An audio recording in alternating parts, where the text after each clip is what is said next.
Nice. What's going on, everybody? Sorry for being a little bit late today. Uh, my sleep schedule continues to be really screwed up. That's good. Just continues to be just a train wreck. But hey, I'm here. I'm here. We're here. Just exactly 1 hour late. Once again, I apologize. My intention is not to waste anybody's time. But sometimes you just gotta do the dishes.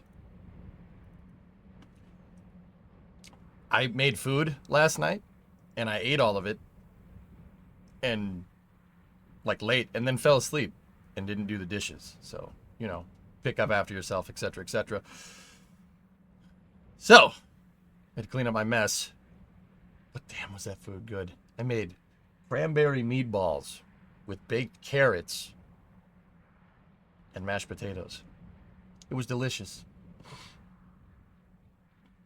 Can I ask a question about cars? Always.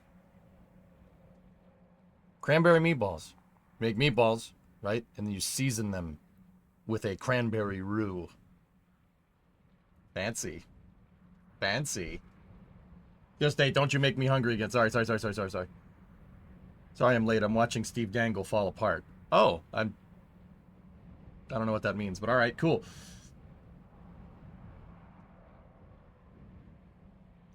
Is it possible to make a car go the speed of sound safely?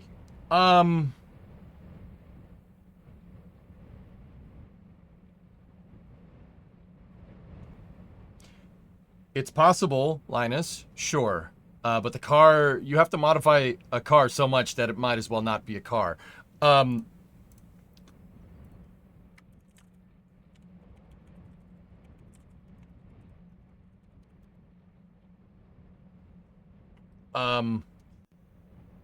So there's this.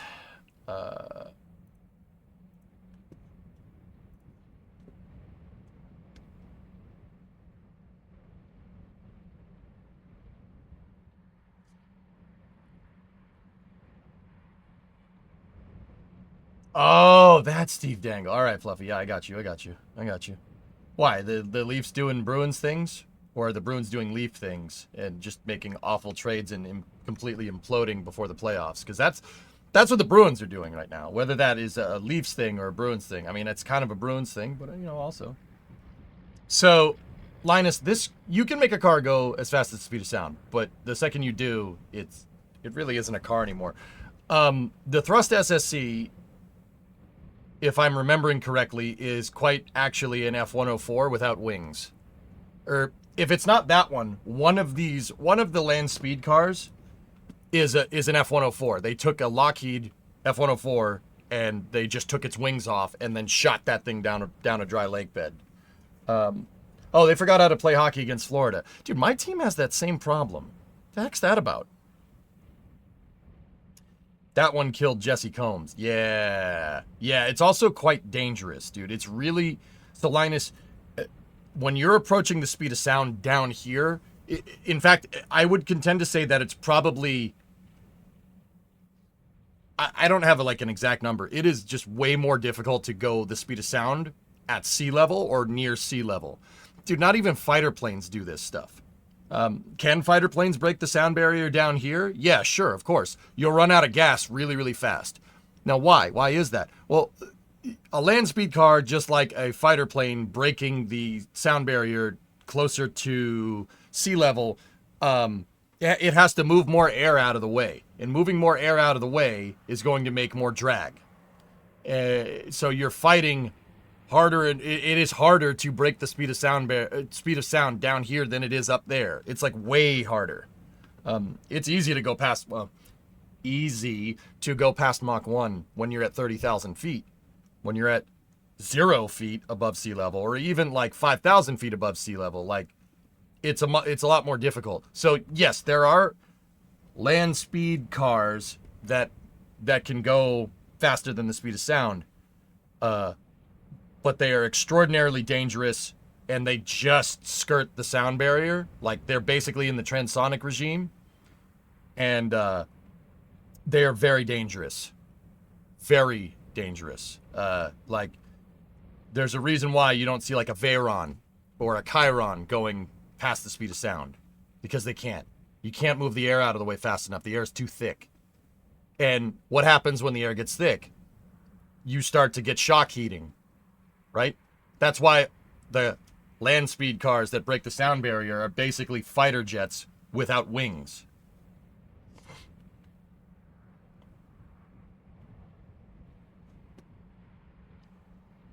The Bloodhound has been next year since like 2006. Yeah. Yeah, this thing. Like I said, you're getting into aerospace engineering when you're trying to get something to go this fast. It's basically a fighter plane without wings. That's what it is. It is so ridiculously easy to lose stability at that speed when you're on the ground. Now the reason why, once again, moving that air out of the way, right? You got to push the air up, and what that's going to do is that's going to put load on the springs. The downforce is going to push the wheels into the ground, and it can bottom out your suspension. If your suspension bottoms out, you die. You die. Like that's like, I don't have a better way to say that. If your suspension bottoms out, you're introducing structural loads into the car that it wasn't designed for.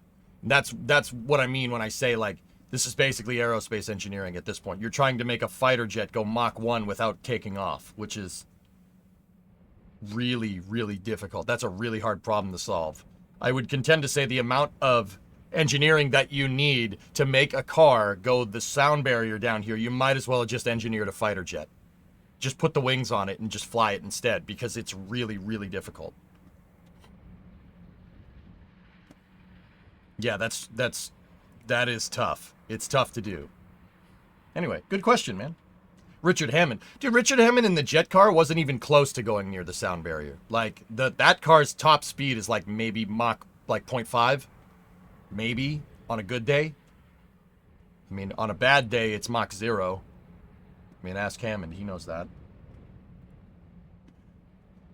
But, yeah.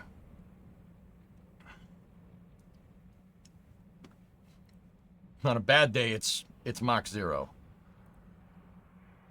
Dons, g'day, mate. What's up, dude? Did you see the Blue Ghost landing? Yeah. Oh, yeah. I seen it. Did you see it? Yeah, dude, the Scalps cameras. I looked at these on Space News yesterday. It's crazy how quickly the dust settles. Crew 10 training, really cool stuff. Miro.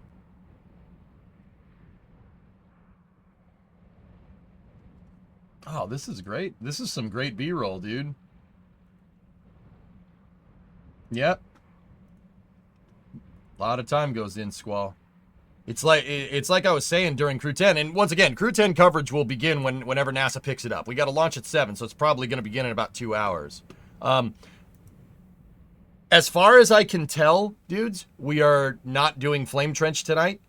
It's going to be tomorrow because of Crew 10 coverage, so that opens us up to just do Crew 10 coverage here, which is what we're going to do. I'm going to go Crew 10 coverage, and then we're going to go into...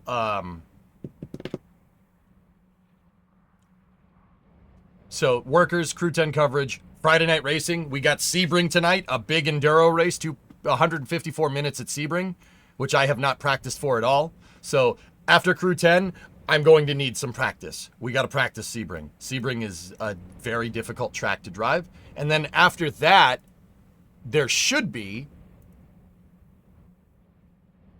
an Electron launch before Friday night racing, Lightning God reigns, and then there is Transporter 13, which is 2:30 in the morning. So after racing, we have Transporter 13, which is the other reason why I didn't mind being super late to this stream, because this stream's going to end up being like 14, 15 hours. So, whatever. Let's roll. It's Friday night, baby. Let's go. Did you see the lunar eclipse? Not with my own eyes. I've seen everybody's pictures from today, though.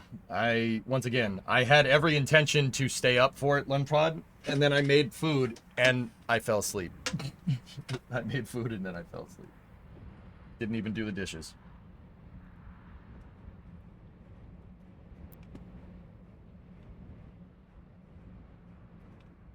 Oh, there you go, Pat. You got your pick on Blue Ghost. That's cool. What an awesome mission.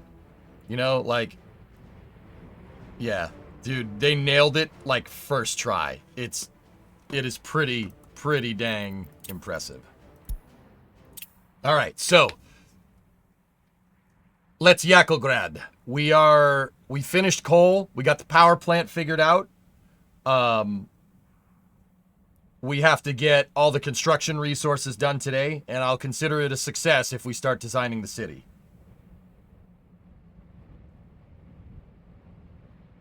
Glad you didn't grandma's boy your hands at 2 a.m. Good reference, man. Good freaking reference. Oh, I got a message. Who shot me a message?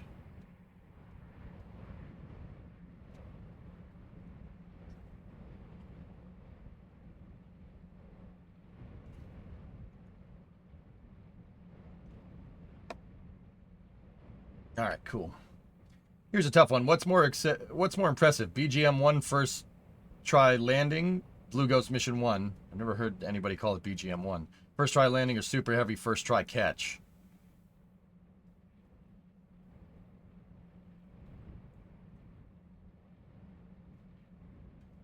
BGM-1 is more impressive, Erudite. The super heavy, don't get me wrong, you know I love Starship. The super heavy catch is fantastic, but SpaceX had mountains of data from Falcon 9 as experience on how to precisely land boosters. They had mountains of experience. Now, that does not mean that effort wasn't Herculean, but the fact that Firefly just cooked up Blue Ghost out of the blue, and just out of nowhere, well, not out of nowhere, it was Eclipse mission. The fact that they cooked that up, did it, nailed it on the first try, and the mission is still going right now, basically until the lunar night, is notoriously impressive and should not be understated. New SpaceX lunar eclipse post? SpaceX? Oh, there's Ellie. All right, cool.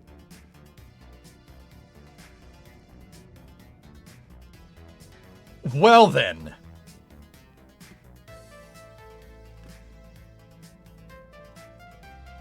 Well then. That doesn't suck. Love you, brother. Let's get into it. All right, Lex, let's do it, bro. Let's go. Yo. They scrubbed it just so they could get these pictures. Wait a minute. Let me see those clamp arm hydraulics. Oh.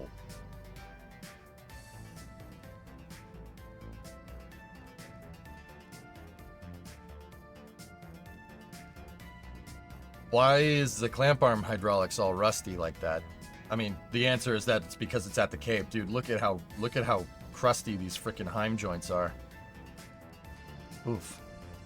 So, guys, that part right there, this thing is potentially there's two of them. There's one here and then there's one on the other side. That thing potentially is the reason why the mission scrubbed. That thing right there. That rusty and crusty thing right there. Man. I was about to say, like, maybe put that in a housing or something. Not only does this have to survive the environment that, you know, out on the Cape, which is super, dude, stuff rust. You'll paint it, you powder coat it, it doesn't matter, it'll rust. Heck, stainless will even rust. It's ridiculous to an extent, right? Not only that, it has to deal with rockets launching as well, right next to it. I mean, how old is this transporter erector at this point? When did they build that TE? They built it in 2017 was its first flight, their first mission. What was it? 8 years? Man, that thing's old.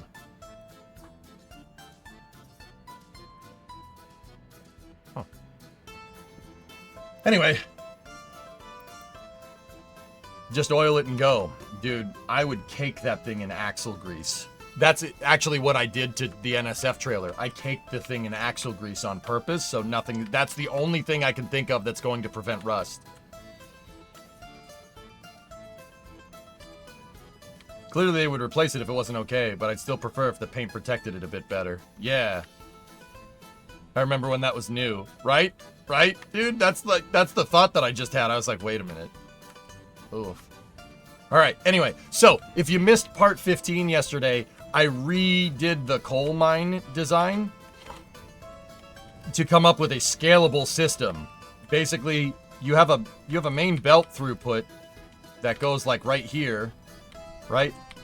And then between every piece, so you got your coal mine, coal ore aggregate storage, coal ore processing, coal storage, right?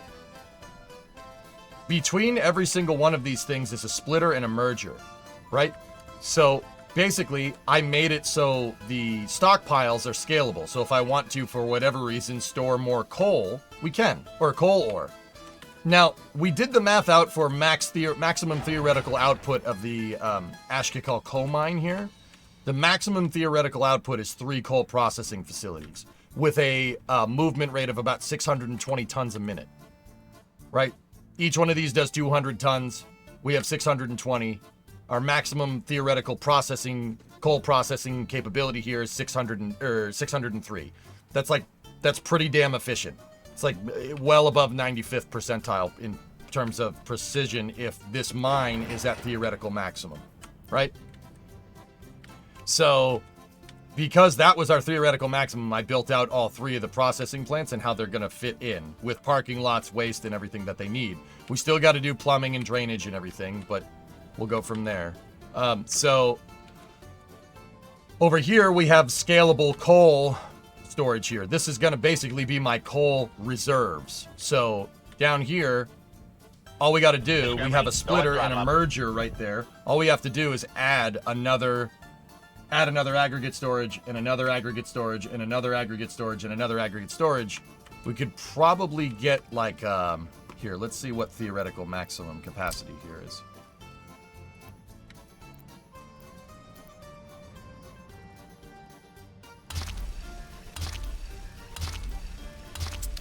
That's theoretical maximum. So each one of these type of long boy aggregate storages holds about 2,000 tons. So 2, 4, 6, 8, 10, 12. We have enough for 12,000 tons of coal storage. So that's good.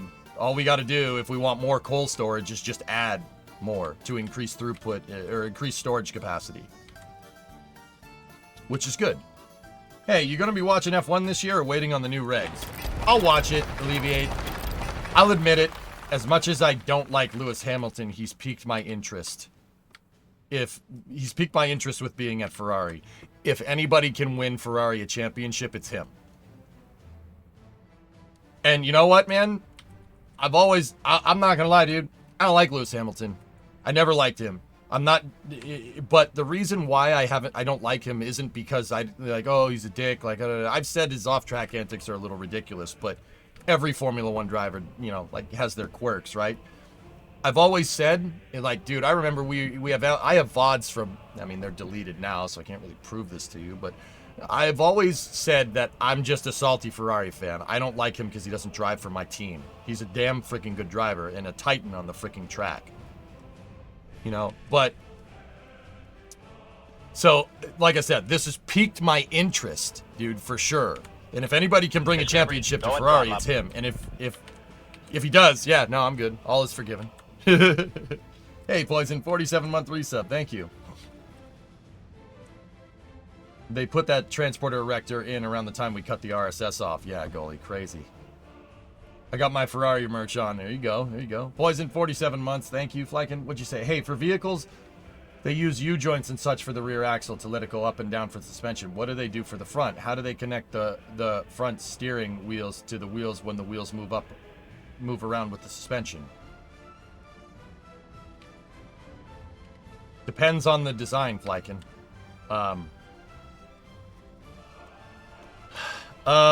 Okay.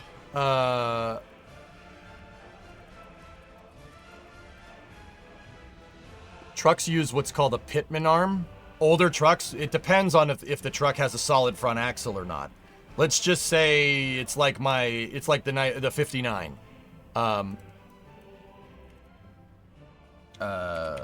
Give me 1 second. I'll show you.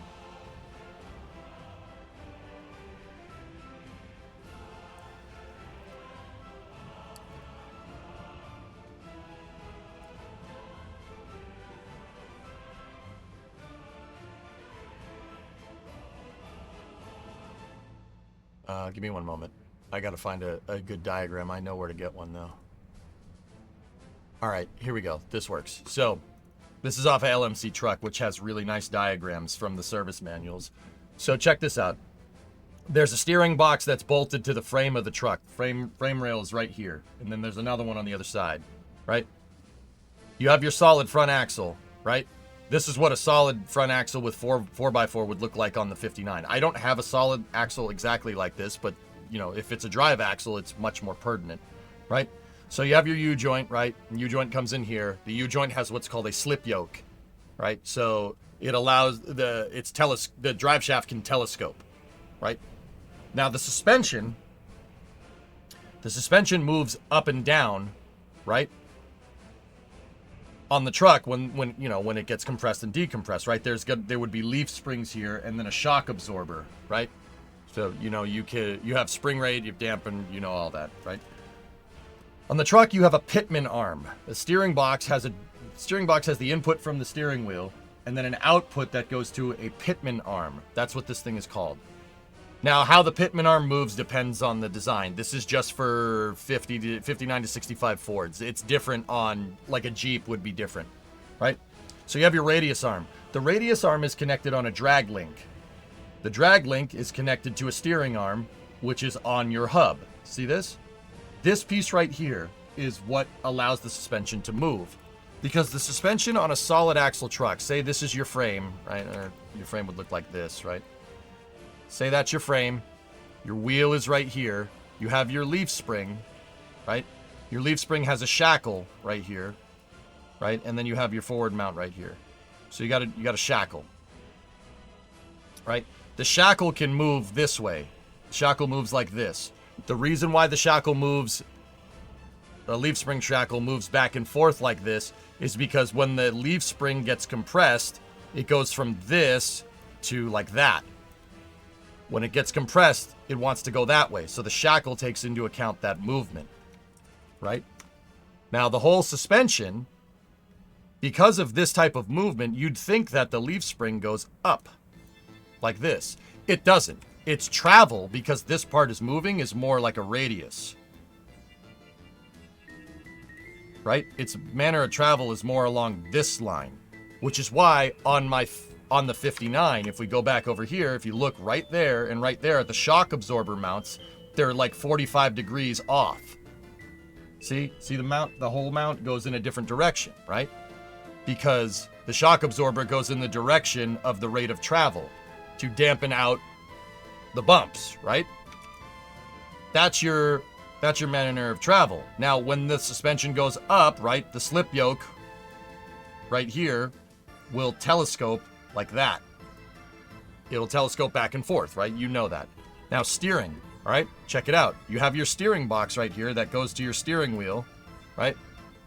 Your steering wheel has that radius arm, and that radius arm goes like this. Notice something? Or the pitman arm right here goes like that. Notice something interesting. It does the exact same thing as the shackle. It's the same type of movement, right? And that's connected on a hinge piece to what's called a drag link right here.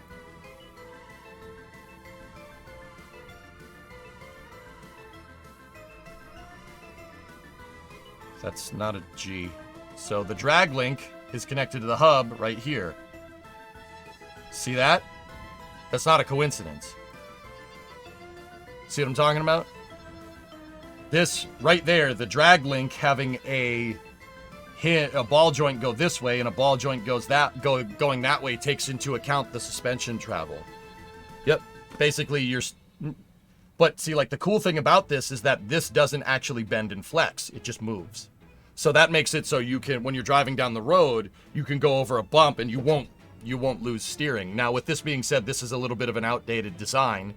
Because it's a little bit of an outdated design, and the reason why this isn't used anymore too much is because this does induce a little bit of bump steer.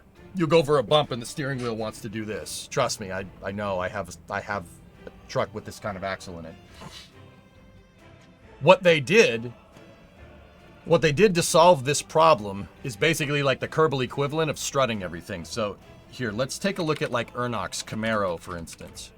I mean, Ernox Camaro doesn't have a solid front axle, but more modern trucks do something like this.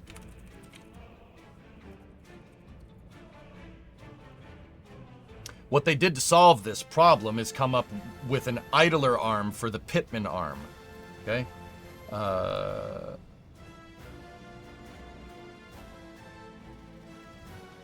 So take a look. This is what more modern-ish suspension looks like, right? You have your steering box over here, and your pitman arm doesn't go out the side, it goes down. It goes down the bottom, and it swings this way. The pitman arm is connected to a drag link. The drag link is connected to an idler arm, which mimics the motion of the steering box on one side, right? From there, you have your tie rod ends that go to the steering knuckle. Doing it this way effectively mitigates bump steering. This is much more controllable. Like I said, it's like the Kerbal equivalent of strutting your whole steering mechanism together. But how do you strut a steering mechanism together when it has to move? Well, a lot of ball joints and a lot of moving parts. See what I mean? That's what like, if you looked at, like my Ford truck, the 97 has something very similar to this. The 97 is very similar, but it does not have an idler arm. It actually is, it has what's called a drag link, where you basically have the pitman arm going down to the hub over here. This piece is connected to there, and then that piece is connected all the way over here. You don't have the drag link goes from here to the tire. And then there's another ball joint and a tie rod that goes all the way to the other tire. It's kind of more like this, like that. See what I'm talking about? But once again, it doesn't use a side swinging pitman arm. They figured out that if you put it down and have the pitman arm work like this instead of like that, you eliminate bump steer. Yep. Does that help? Now I got to get back to work. Oh, yeah, Alex, for sure. I just wanted to point out that if you want to transport concrete mats to the cargo depot, you didn't run the cargo frontage track on your construction mat area. Not that there is an issue with this if you want to use trucks. Yeah.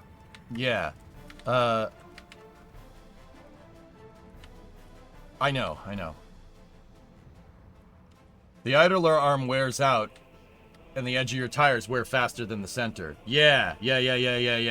I mean, any steering component on any car, because of this, Flykin, like, it's one of those problems that you don't really get rid of, you just mitigate. All the steering hardware on any type of car, the ball joints eventually wear out. Because you're trying to make your tires do this, right? When the tires can also do this. Like, that's why everything has ball joints, right? But eventually, just like, like a baseball pitcher would eventually wear out their arm, right? The ball joints eventually wear out. You got to replace them. So the solution in the automotive industry here to this kinematic problem is to just make more ball joints. Make the ball joint as simple as possible and make a ton of them, which is exactly what they do. Is that why you get loose steering? Yes, loose steering happens when something gets wallered out. Yep. Or on an older car, so GM introduced this in the 70s. They have something called a rag joint. The rag joint is designed to eliminate road vibrations in the steering wheel. It's a believe it or not, a piece of cloth on the steering rack or on the steering column, right? That at the end of the steering column where it goes into that steering box that moves the pitman arm, there's a damper, and that damper is basically just it's like a gasket that's made out of cloth. It's called a rag joint. The rag joint can fail. When it fails, because it's made out of freaking cloth, it'll eventually decay away into nothing. When it fails, yeah, your steering will be a lot more violent on trucks. That's like trucks in the 70s and 80s. Nowadays, most cars use what's called rack and pinion. Rack and pinion steering is basically the convergent design of the easiest way to get rid of most of the problems that I'm talking about. Yeah.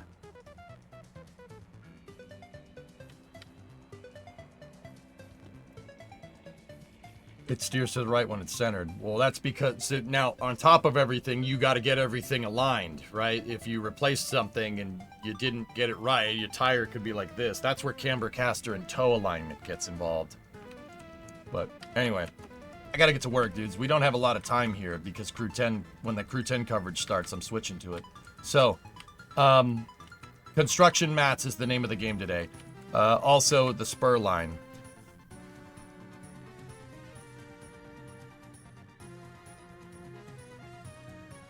Yeah, Andrew, for certain construction materials, for bricks and for prefabs, we'll just deliver them to this place via truck, right?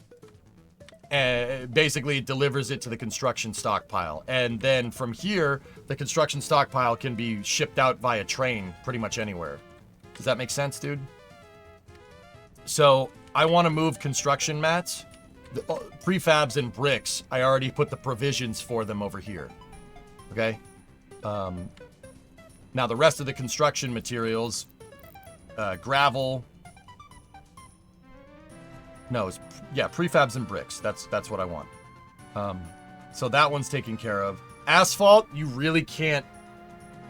That's not something that you kind of store for long periods of time, because asphalt is an on-demand thing, because you have to heat it up, bitumen and gravel and make the tar, right?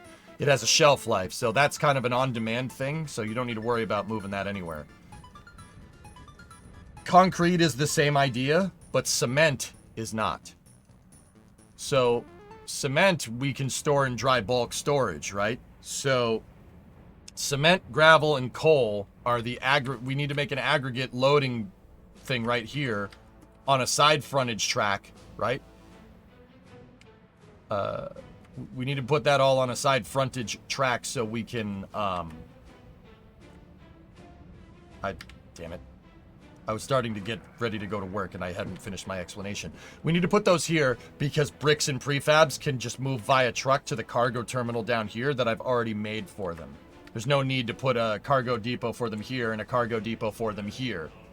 Moreover, there's no point in putting maybe put the cargo depot here and put the aggregate here. There's no reason to do that because if we did that way, this is just going to move parts over there. It's actually better just to move them via truck back and forth with a distro. Like, I think that actually would be better than loading up a train, having it go a mile down the tracks, and introducing more traffic on the rail lines than I need to.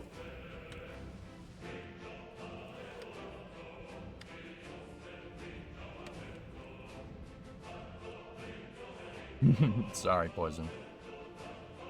I think.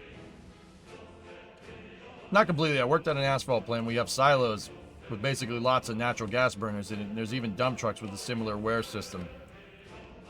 You can keep asphalt hot for days. Oh. Well, that's good to know, Double Nuts. That's cool. Today I learned. The game doesn't do that. The game makes asphalt an on-demand thing, dude. That's cool. I didn't know that. I know, I want them so bad. Yeah, it would be nice to be able to stockpile it. I mean, stockpiling it makes sense, right, Double? Like, it makes sense. What if you have an order for a highway to get done, and you want that done on any semblance of a quick schedule, right? You're gonna have to stockpile. You make a ton of it, and then you ship all of it out at once, right? So everything can get paved in like a couple of days. If not, the highway construction is beholden to the on-demand needs of the asphalt plant, which is dumb. Now you realize that evil will always triumph because good is dumb.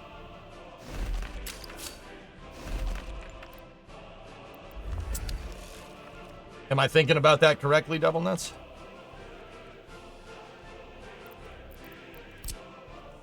We did runways and you need a lot of asphalt basically all at once. Bingo. You have flux in your demand, which is, yeah, on-demand asphalt. I'll bet you that's the reason why somebody came up with that idea.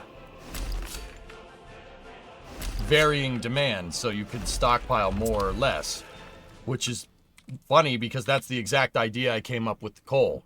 It's going to be variable demand depending on what buildings we're making, right?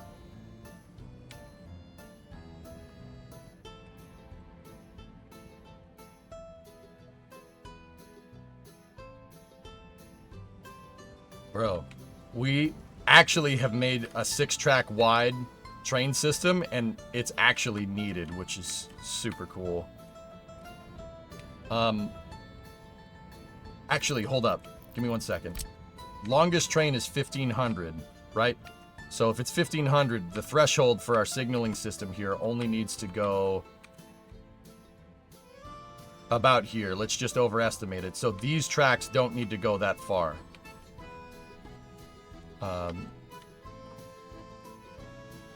The reason why I'm making my frontage track so long is because I'm taking into account the maximum length of a train in workers and resources, which is about 1,500 feet. Or about, you know, like 400 and something meters and change. So this track really only needs to go to about here. So let's go here.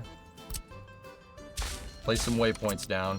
Go here, get rid of that, get rid of that, get rid of that, get rid of that. Now what we do is we hook this track back in over here.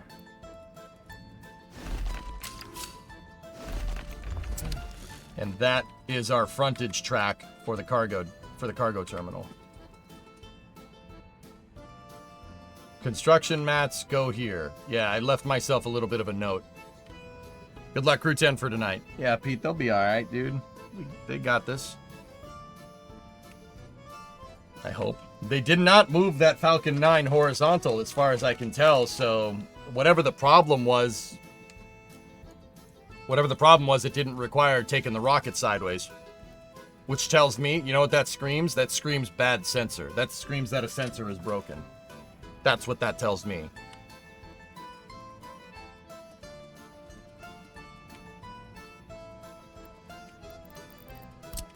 It's been 20 years since you thought about it. You call them a hot mix silo. There you go.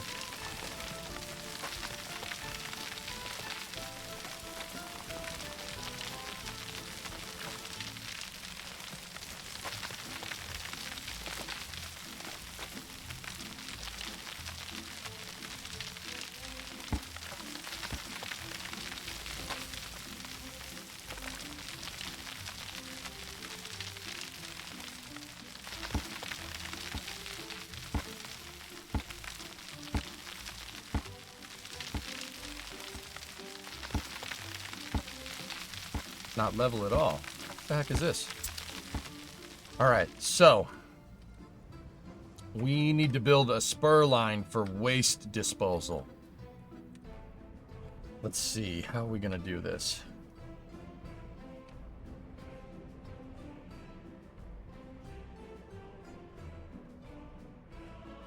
Did you see past EJ? I did.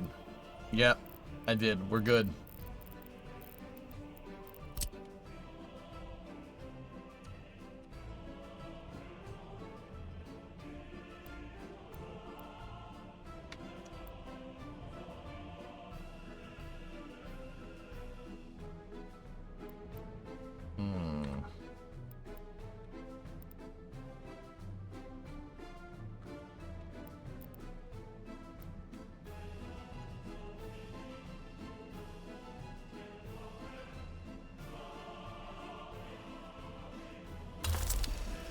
What's that, Ando? RAM manifold for steel refinery complex with modded visuals.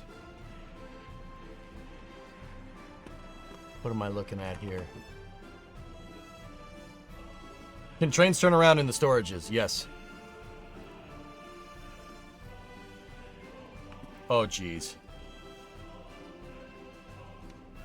Oh.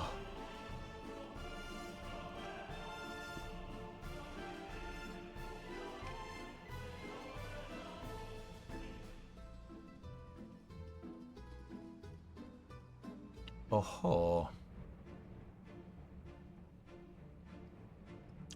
That's, I'm gonna make mine a little bit cleaner than that. Yeah.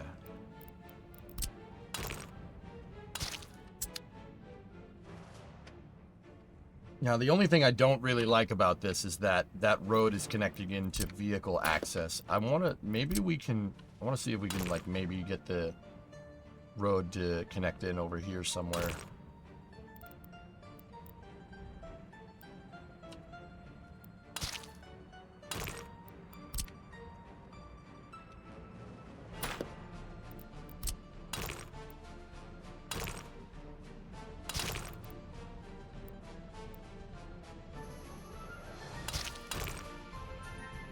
Oh, wow, that actually works.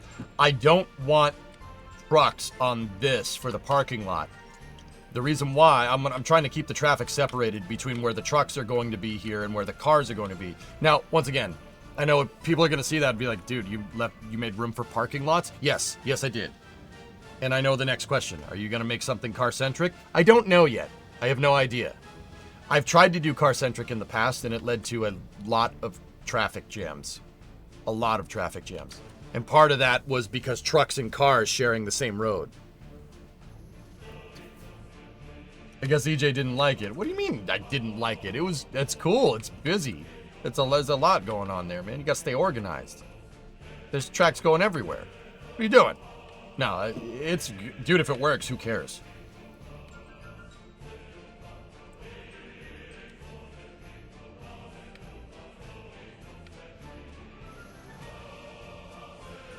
Okay, so...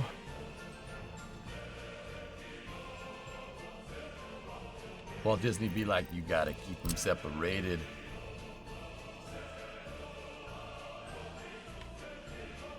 Alright, so the first thing we need is a Y. Why, you ask? Because...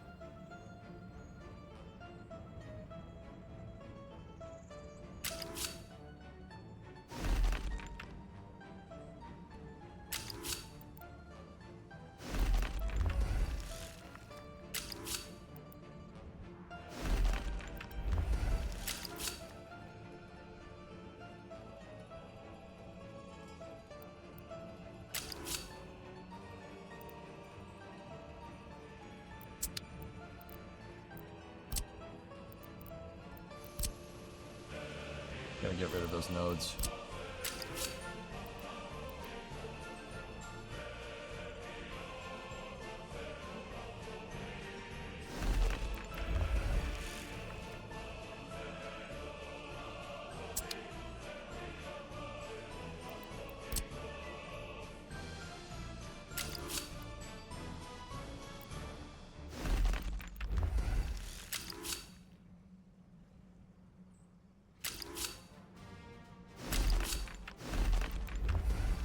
There we go.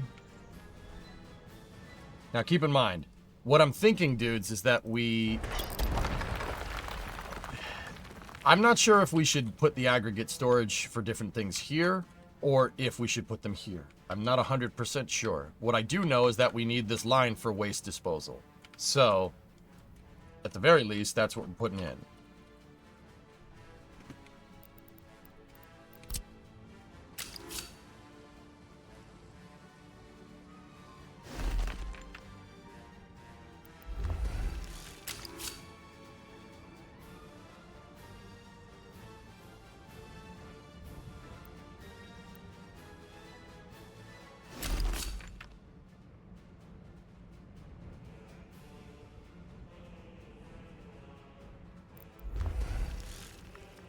Little pro tip when you're making railroad tracks. You want your railroad tracks to look nice and clean?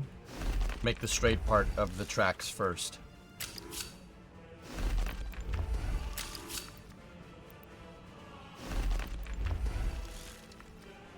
Isn't that line you connected not the main line? What do you mean?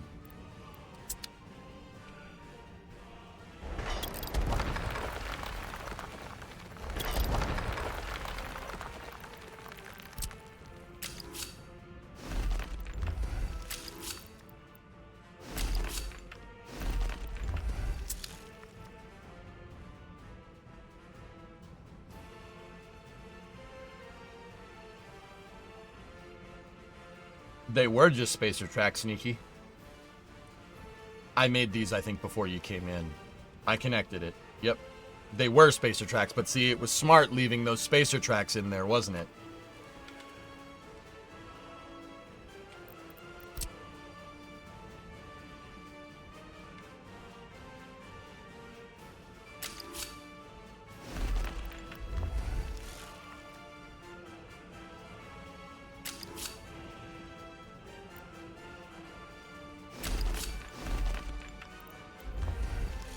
Now we have both sides of the waste thing here, so what we're going to do, once again, is take into account theoretical maximum length of a train, right?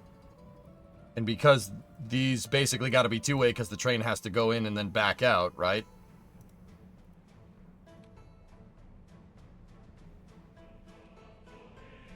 We got to take into account 1,500. Not that I think we're going to have a waste train that's this big, but the whole point is to be absolutely sure. So right here, so up, basically how I want my signaling logic to work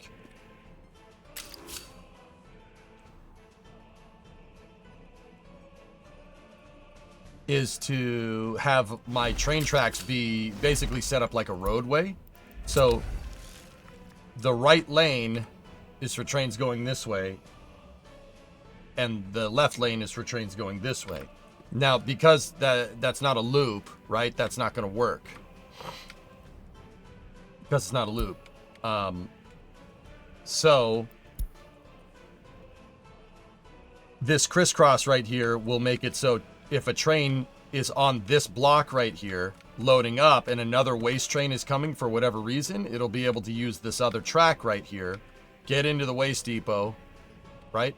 And then get back out, and if it's coming back out right here, it'll be able to switch back. You do that by making the signaling over here omnidirectional. I'm not going to do that just yet. I'm building in the provisions for the logic, but I find when you're constructing tracks, having signaling up just confuses the road building trains, or the track building trains, so just leave it the way it is. Now,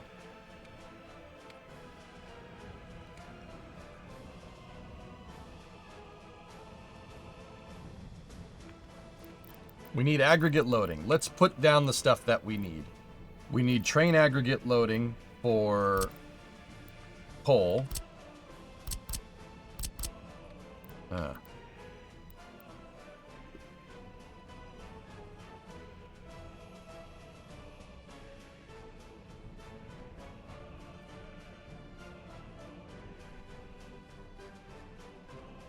Baz, today a B-52 accompanied by two F-35s passed over my head. I felt the thing. It was beautiful. It was a good day.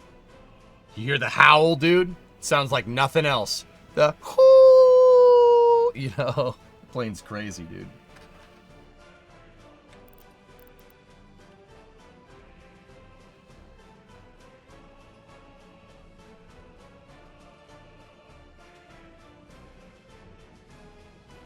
I'm telling you, that's what I'm saying when I tell you it's like nothing else out there. All right, so here's what I'm thinking. Is there like a throughput for this? Like, do we have a throughput for these types of aggregate loading? Like, does one load faster than another? Oh, station length. It won't be able to receive a bigger train. Those are the...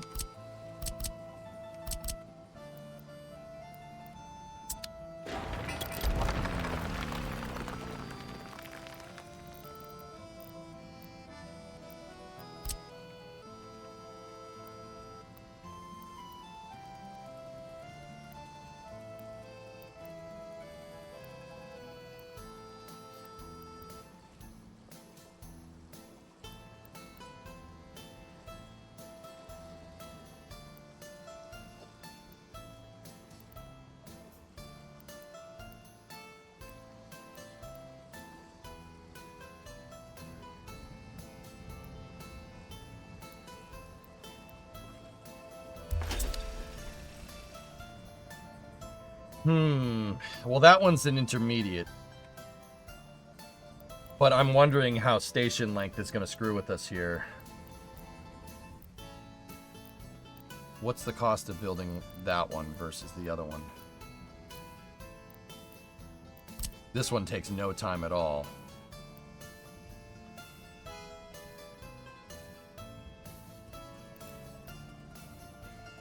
Oh. Consumption.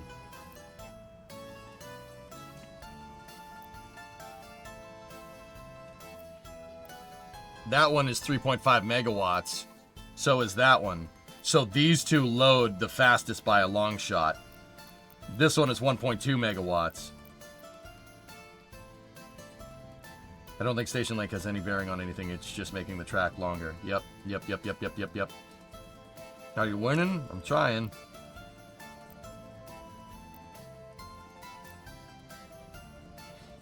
Station length determines load-unload time. All cars within the station are loaded-unloaded at the same time. Every car outside of the station is loaded one by one.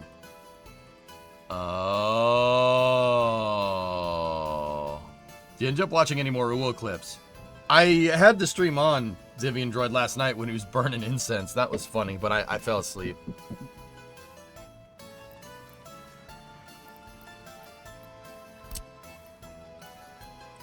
But the thing is I don't need 4 tracks here. You know, we don't need 4 tracks of unloading. And in this particular case, it's going to be really hard to scale the aggregate loading if I needed to.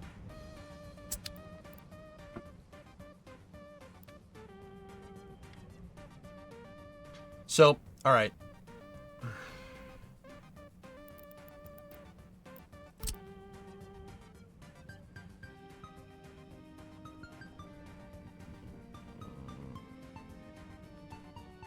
I'm thinking. What's the difference between the build time for this? That one is the one we have down. It takes 2,300 work days. That one takes 2,800. This one takes 500 tons more concrete, 2 tons more of asphalt, 2 tons more mechanical components, 94 tons of steel versus 72, 38 versus 35. But it takes longer to build it.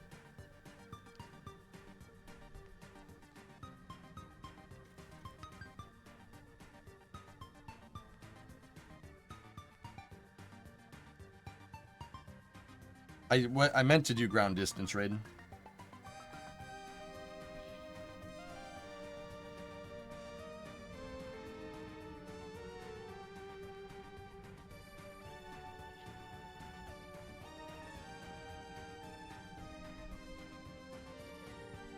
When I initially saw the title of the game for some reason, I assumed they were showing a documentary about the Soviet Union.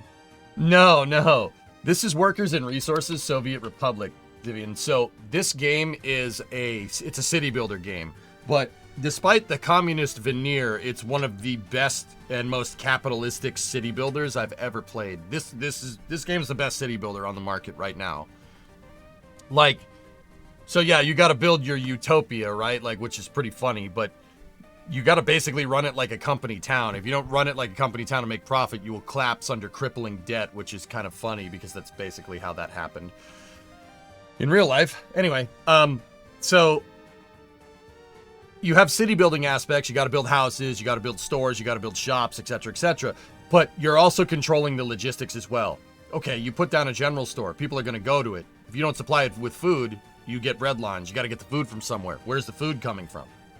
You can make it with farmland, or you can buy it on the market. This game has a dynamically shifting market. It's RNG what happens to the market throughout the timeline. Sometimes oil spikes. Sometimes you get an oil crisis in 1973 like what happened in real life. Sometimes you don't. Sometimes you get a coal crisis. Sometimes you get an iron ore crisis, right? You know, the market is dynamic. And the crazy thing about the market on top of that is that the markets in this game actually fluctuate depending on what you do. You can de-inflate the cost of something if you export too much of it. So like if you export too much crude, you flood the market with crude and the price of crude goes down in game, which is super cool. No other game, no other city builder I've ever played is even on this level. No one's done this. It's awesome, dude.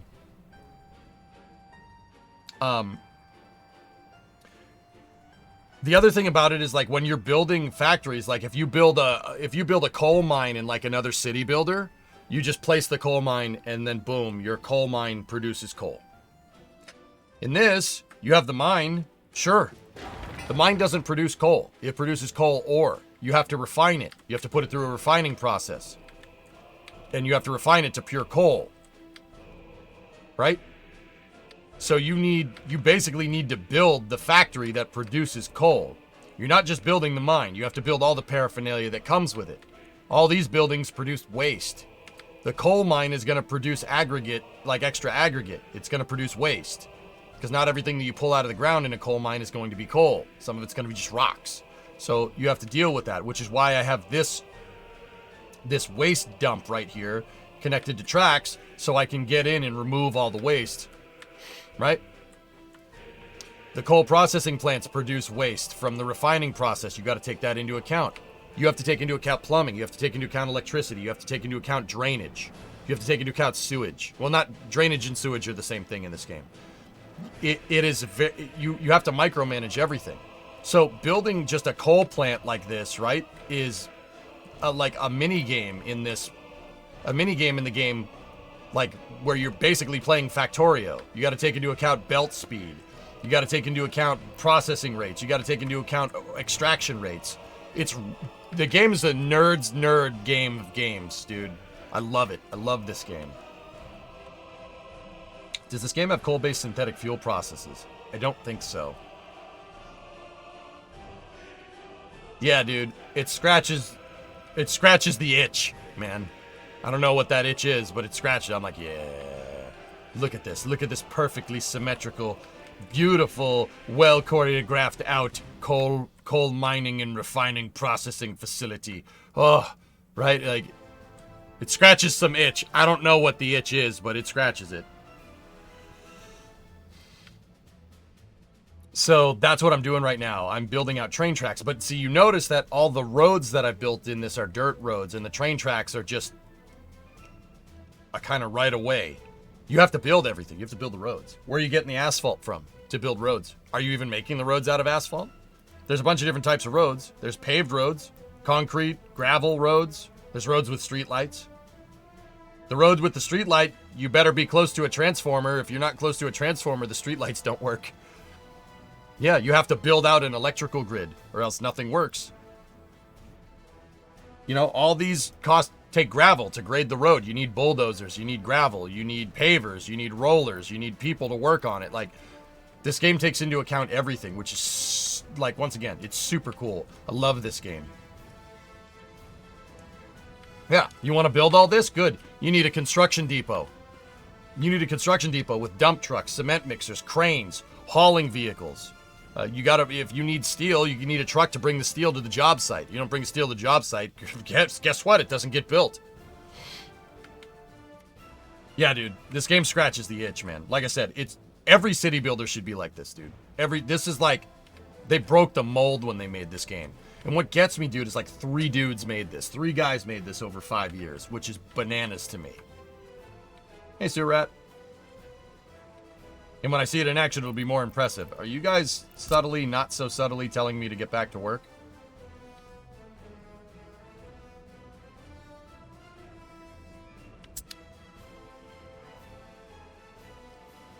Okay, cool.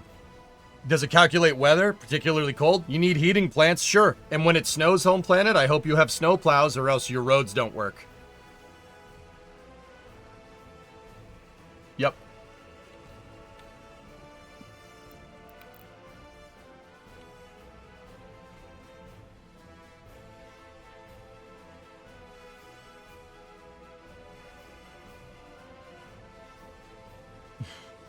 We will later.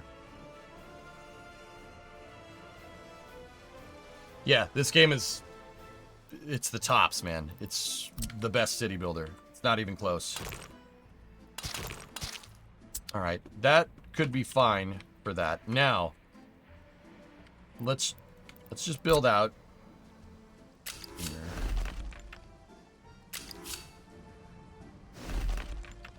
Does that fit? It's close.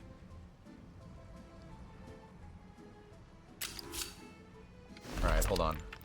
I want to line it up with the tracks, and I use tracks as spacers to make sure stuff gets lined up. So let me go. Let me rebuild that train aggregate loading.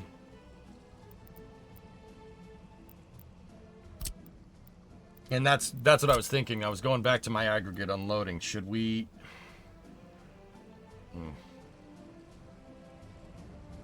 You gonna watch the Electron Curie launch, assuming the crew capsule launches? Yeah.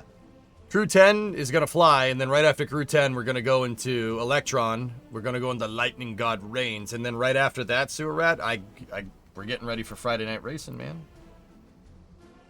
I don't know, maybe we should build this.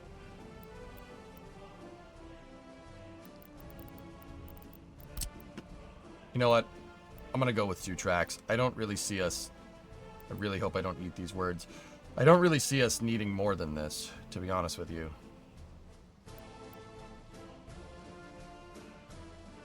There you go. And now it's lined up on the spaced out track. See? No, it's not exactly. It's close.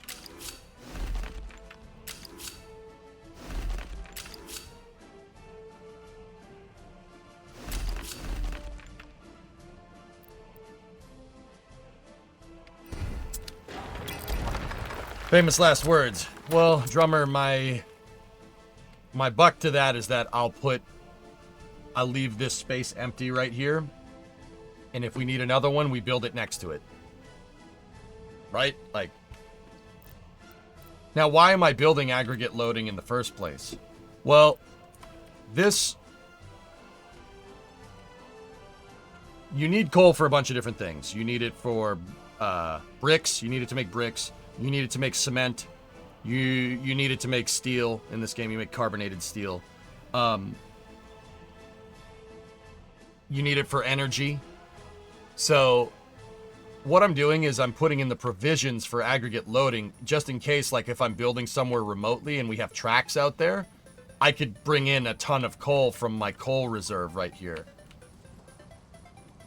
Yeah, you need a lot of it for steel. Arpazak, if I do end up building a steel mill, it's probably going to end up over here somewhere.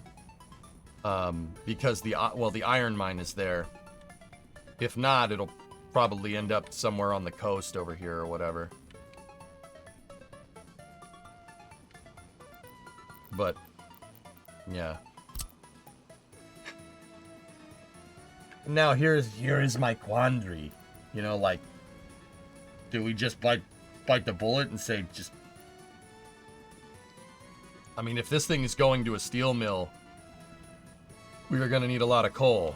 But putting provisions for 4 tracks in here, guys, is...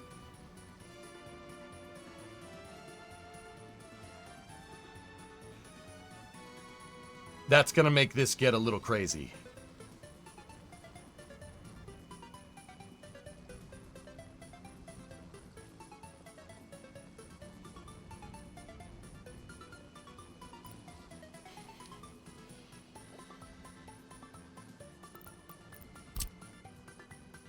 Dude, a 6-track complex like this is...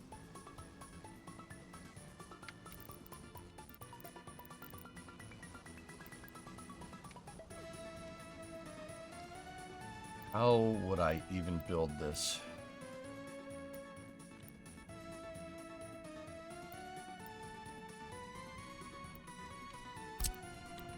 Six track is too much. Yeah, it's too much, Sneaky. I don't foresee us needing that.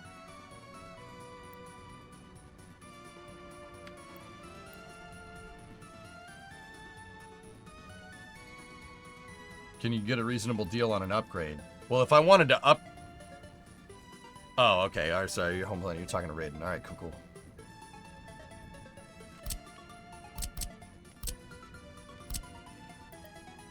What I could do is just build this here for minimum capability, right? And then just build a bigger one down there, right? We have plenty of room. Like I said, I'd leave extra space, right? But the problem is we leave extra space for the 4-track freaking mechanism. Like, the problem is the tracks are going to be... I'm going to need to run, like, 4 lanes of track around the corner right here, right? And then those got to connect into my... to track over here. That's... the 4-way you'll be set for a long time. Yeah. It's gonna be rail hell. Yeah, you're telling me. Alright, well.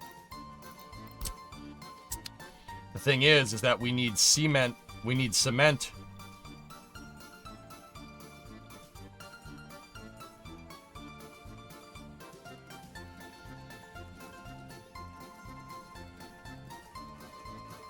What's your academic background? Aerospace, physics? I'm self-taught when it comes to engineering, Zivian. Yeah, what drummer has the command? I'm a 3D artist by trade. I just really like engineering. Figured that out after I graduated college, so, you know, I got that going for me, which is nice. But I've been doing STEM outreach here on Twitch for a really long time. Show people how cool engineering is. This is awesome. Like, what does it take to put a rocket into space? Well, it takes a lot. It starts with an industry like this, which I think is super cool, man. I also like explosions. That's like... I like very, very high shock energy releases. You know, so Uwo's Lab and I can kind of see eye on eye. We see eye to eye on that.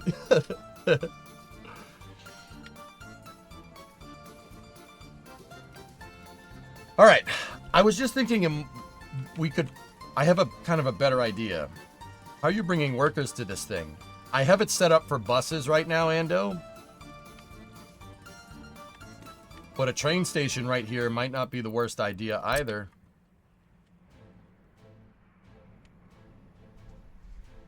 Like, there's nothing stopping me from putting a station right here. Problem is, there's no station in my actual city, but that's... I'm working on it.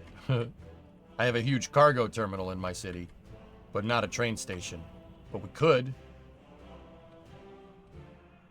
I was planning on building a Y to go into the city over here that goes underneath the highway, and then putting well, I had the idea of 3 train stations, one right here, and then one right here. So you have 3 stations that service the city. Can players make a realistic roundabout in this game? Yeah, sure. I'm utilizing roundabouts all over the city. But roundabouts, just like real life, they don't really work on like highways and stuff. They work for moving around in the city. Yeah, they don't really roundabouts can saturate. When they saturate, they become useless. If you get a chain of cars that's going all the way around, you get gridlock, and then they don't work at all. Now, you can have regular intersections. You can have stoplights in this game. You can have stop signs, yield signs. You have to set the road logic, dude. That's the other thing. You gotta set it. You gotta say which road has priority. Like, when we go to build this, when I pave the roundabout, you could set it to here, and I can say which way has priority. Obviously, we're going to put a yield sign there, and the roundabout's going to have priority, so whoever's coming down this road is going to take precedent of people going in and out of the road, right? You have to set logic on every node, which is actually super cool. And you can fine-tune it. If you set your traffic lights, you could set the intervals on your traffic lights. You can do delayed greens if you really want to. You could set a delayed green light for an interchange. Like, dude, once again, yeah, this game is really, really good. It's really good. Is there a launch today? Yeah, Netlag, we got Crew 10 coming. Can aggregate loading have multiple inputs, so say both coal and gravel? I don't see why not, Andrew. Oh, that's a good idea, dude. That's a really good idea.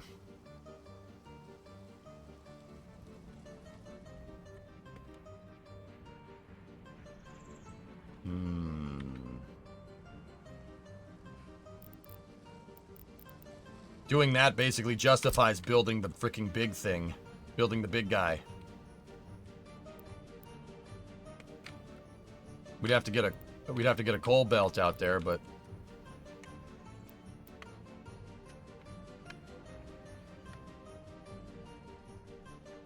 aggregate storage cannot hold 2 types at the same time, but you can feed 2 storages into one station.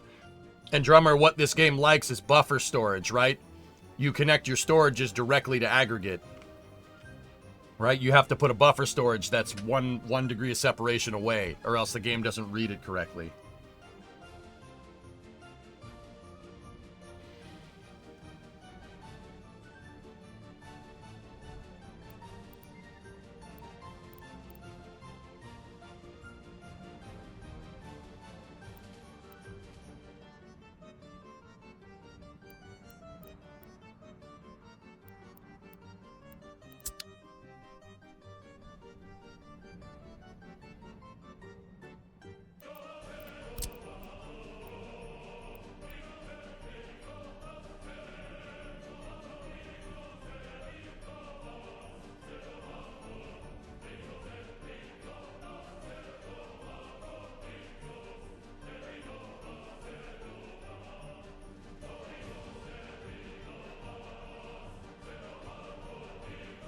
Okay, I'm thinking. I don't mind putting this here. Let me just start taking some measurements.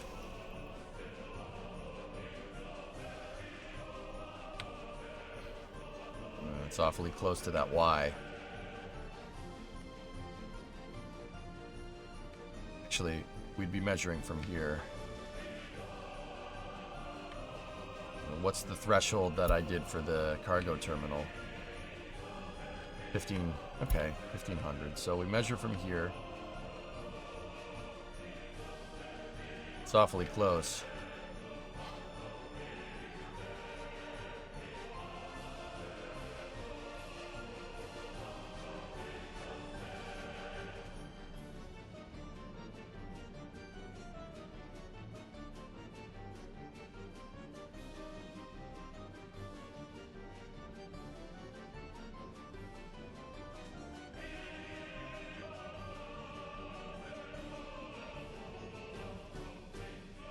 Okay.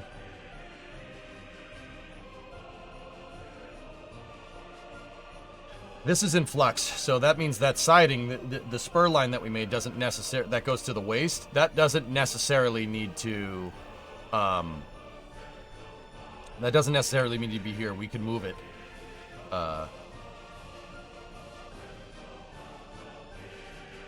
Okay. Now, what about the other direction? Now, once again, why am I measuring 1500? I'm measuring 1500. We don't have enough room there. The bridge is in the way. I'm measuring 1500 because that's theoretical max length of the train. The train won't do a train longer than 1500 feet. And if I have like a really short siding right here, like if we did something like this, right? That's not going to do me any good because that train is going to back up onto the frontage line here. Right? We don't want that. Because, say, a coal train backs up onto this frontage line, and the waste train needs to come in here to get trash out of here. If that train's backing up onto my frontage line, right, that train could potentially back up onto my main line. This right here is the main throughway for the tracks. I put frontage lines here so we don't get traffic jams on our railroad lines. The exact same reason why you'd put frontage roads on a road. Same deal. Trains do this all the time. They do the exact same thing. You don't want to have a long train backing up onto a track, especially if it's stopped and loading and unloading. So, the lines coming in and out of this bulk storage area, right? Lines coming in and out of here need to be at least this long.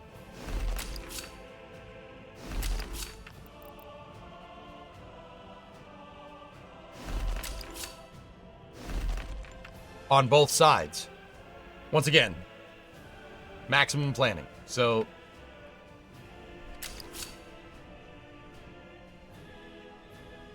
see the problem? Now, simultaneously, all four of these lines need to hook into each other, and then on top of all that, they all need to hook into each other and then go into my frontage road, or the frontage line. See how that jives? That doesn't jive very well with that spur line being there. So, what is our solution? Hey, Older Buffalo, what's up, dude? 23-month resub. But how often will the waistline be used? Not very often.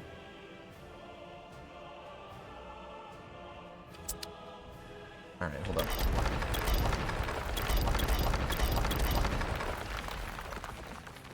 I got an idea.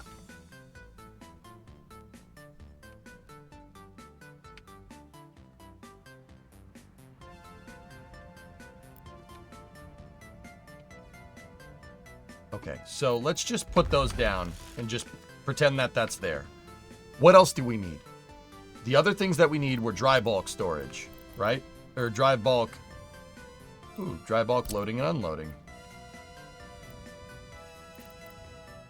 Railway. There's only one type.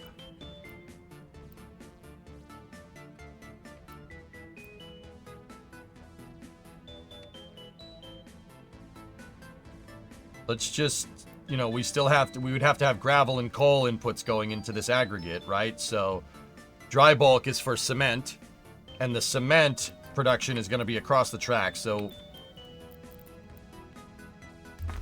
Let me just be absolutely sure, make sure I can run a line going across here.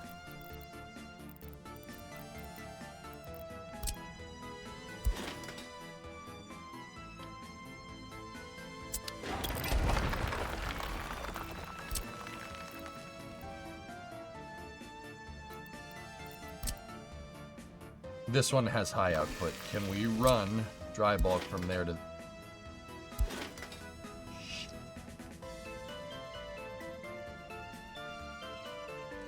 How am I going to get dry bulk to cross all these damn railroad lines?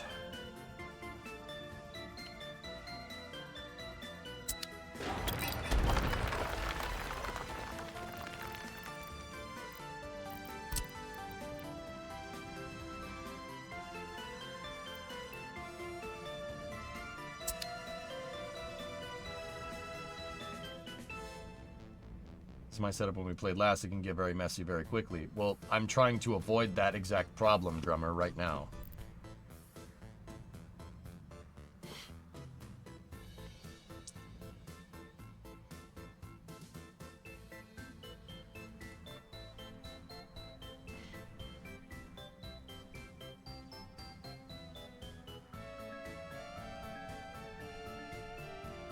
Helicopters?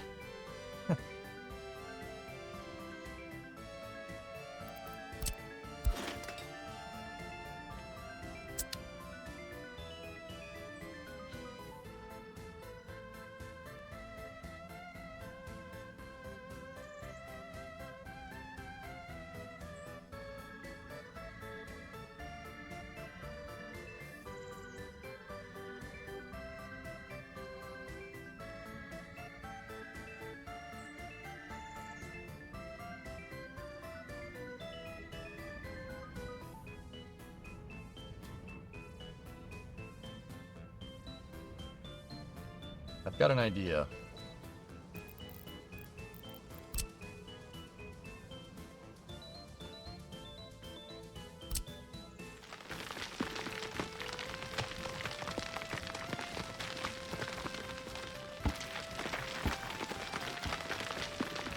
I need to test something.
All right.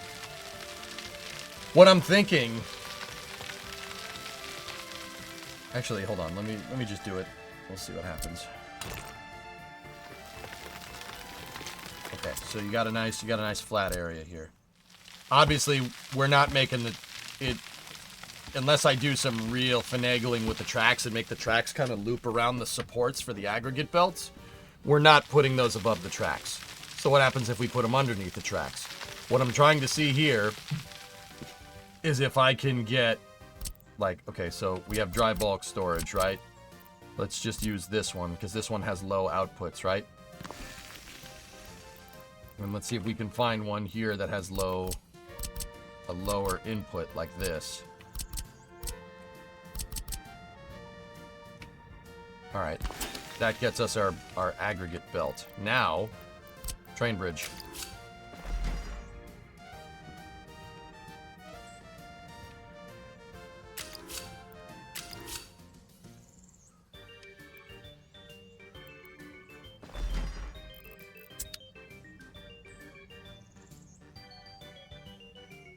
Okay. It does work. See, I'm gonna try to see if there's a way that we can keep the belts even lower. Let's go back into dry bulk, right? That's a road crossing, so that's not gonna work. That's as low as it's gonna get. Try conveyor raised to conveyor raised.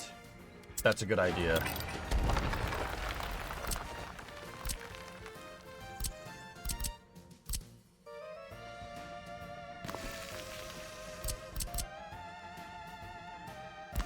It's gonna keep the things pretty flat, but yeah, see? We must go deeper. There's a problem here, though. The water is right there.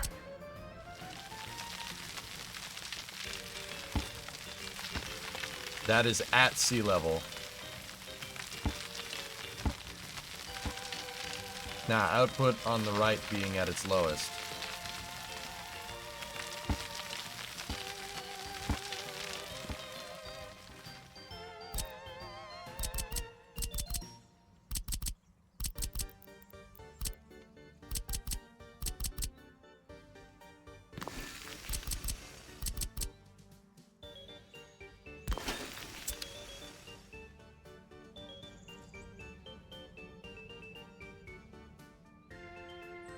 Now, the real question, Drummer, is how many bridges can we get across this thing?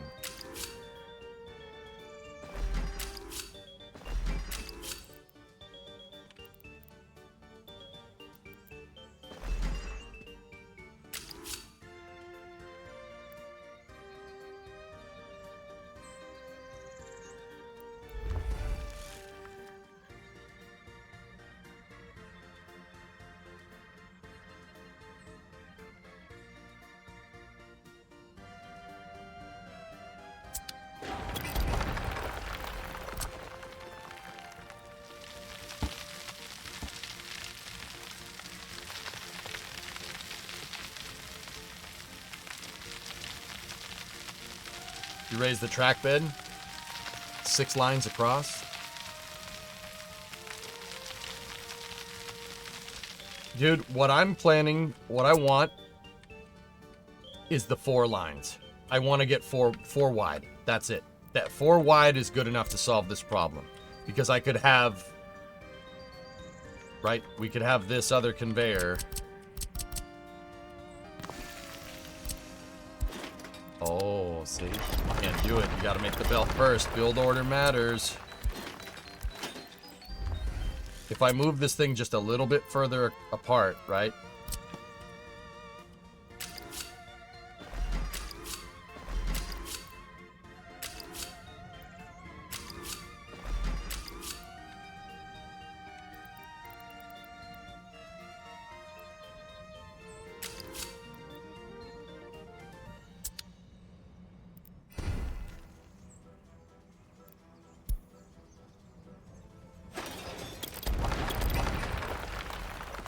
That has a low feed, so hold on one second.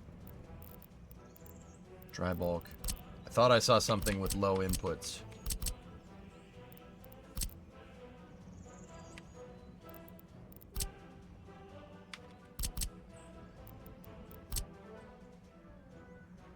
That one has an extremely low input, but that's also train feed. Ah, crap.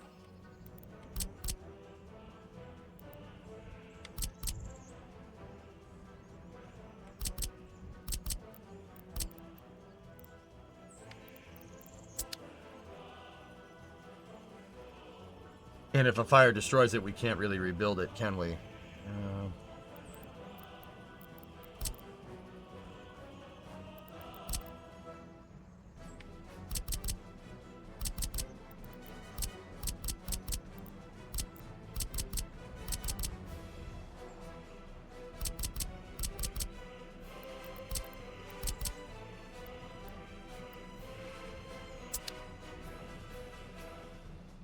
I'm thinking. We'll get it. We can do this. We just gotta figure out what's the best solution here.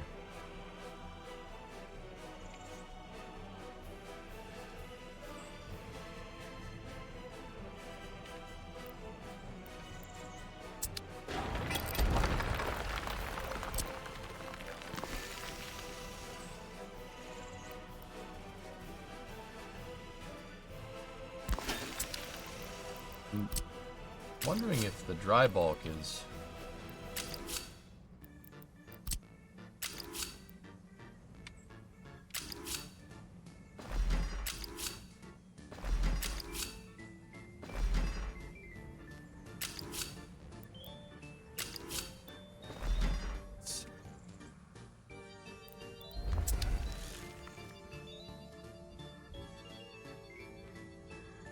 No, it's not max conveyor range. Max conveyor range would make it a lot lower. But that would mean that I would need this right up, like teed up right next to the tracks. And then the dry bulk receiver would be over here some.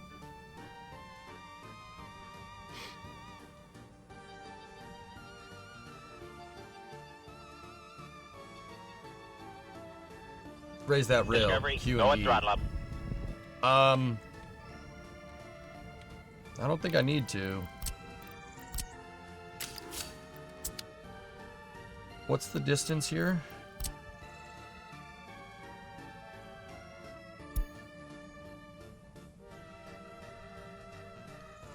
Let's just take distance, take into account distance all told.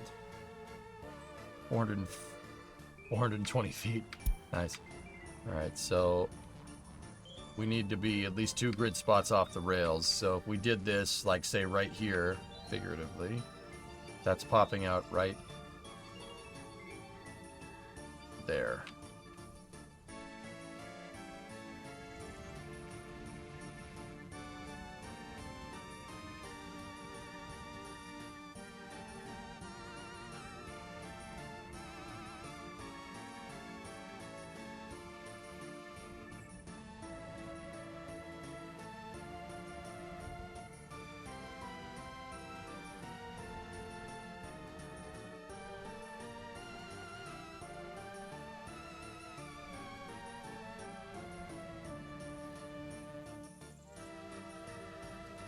Kind of about high to high. This is just a test. I just wanted to see if it would work. The high to high might actually get us up over the tracks enough, so... Like, we place that there. No, it's not enough to get over those. Hey, Chief.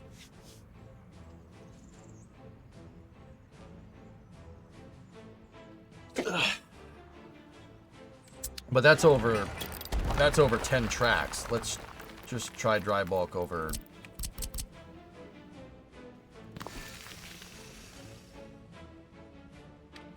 Really?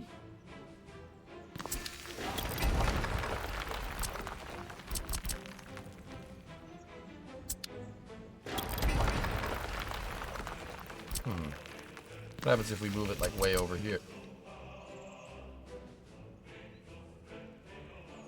Oh. It might be about leaving a threshold here. Hold on. Put that guy right here. There might be a sweet spot that we can use. Nope. Yeah.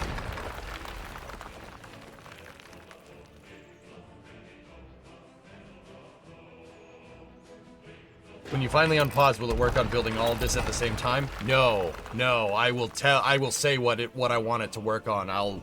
You can have it try to do it automatically, Toothless, but we do not have enough money to do all of this. We barely have enough money to do maybe the train depot and maybe the power plant, maybe, and then maybe a little like minimum viable cargo. I have to design some early game industries, and I haven't done that yet. The particular reason why we're working on this over here is because I needed utilities, so I started working on electrical.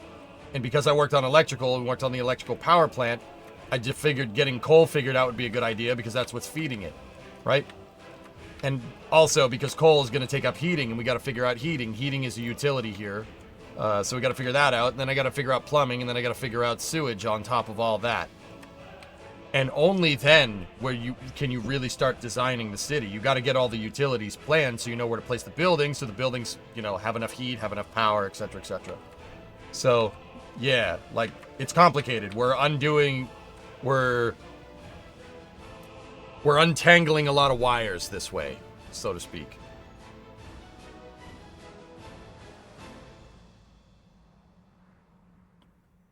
Space a larger track between the main lines and the frontage so it has room for support. That's certainly a solution, Andrew.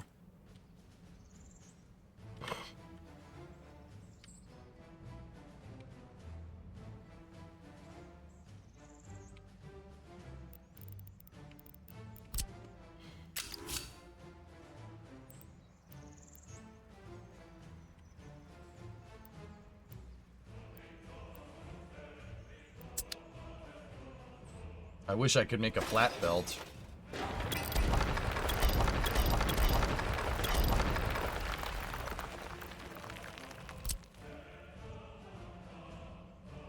Did you see the Satisfactory 1.1 teaser trailer? No, I have not yet.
So that one style of aggregate storage has an extremely low input. Do you think you'll be able to see Falcon 9 Crew 10 tonight? It depends on if it's cloudy or not. I haven't seen a Falcon 9 over my house in a really long time, Dan. It's always cloudy up here. I don't know what the hell that's about, but just probably bad timing.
Remember, solution also needs to get coal across and for brick and such.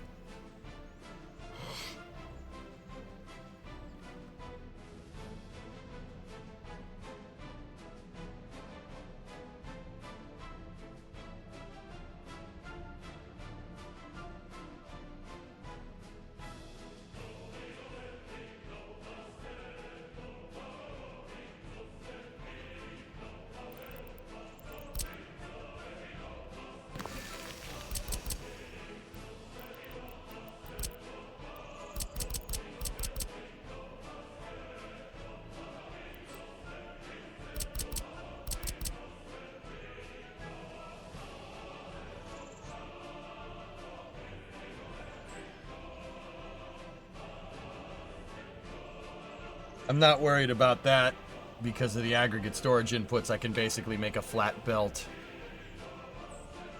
Problem is that damn dry bulk storage, but the other unfortunate part of that is that the dry bulk storage is...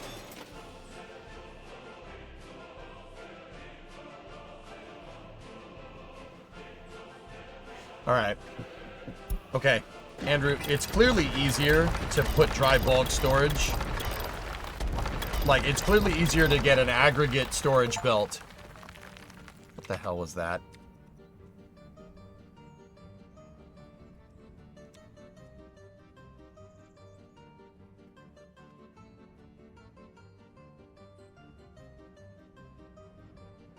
Huh. I heard the pop. I heard steam sounds. Okay, what I was saying, it's easier to get aggregate belts underneath. So it might be better to do cement on this side, right? Why not? Just put cement on this side so we don't have to worry about this problem. It's easier to get belts underneath all this stuff, right? Way easier. So if we use this area for cement, to make cement, and put all of our cement paraphernalia here, right? And then, you know, granite, you know, whatever granite supply we decide to use, right? We could use like this one right here.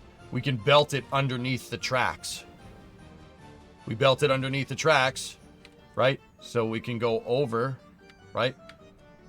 And then we could belt it to here, right? We could put our granite producing things over here and have a belt go back over into storage. Right? Is that... I'll tell you what did it, is that Dan Sasquatch. I'll tell you who took those lunches. That damn Sasquatch. It's easier to get throughput with the belts, with aggregate belts, than it is with dry bulk, right? So if that's the case, put dry bulk on the side that we can't get it over, right?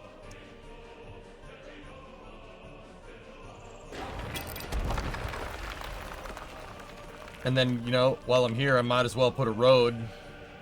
Might as well build the road that goes this way.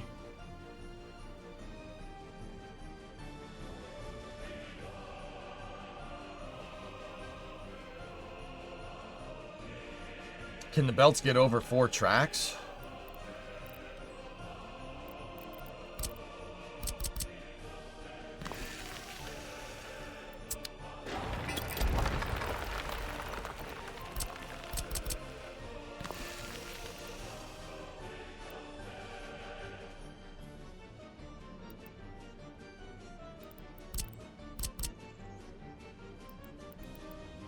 No.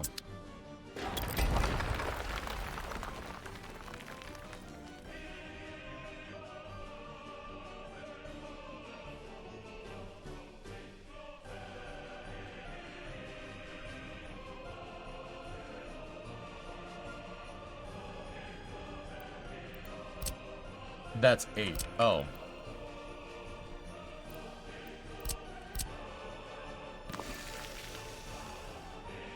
Yeah, of course they can. Now the real question is, could dry bulk as well?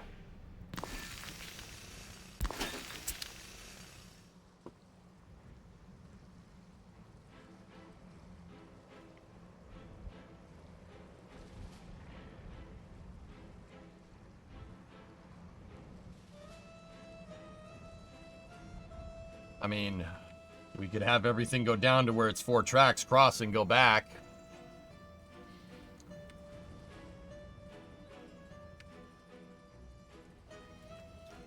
I actually think that's probably going to be the simplest way to get this done, dude.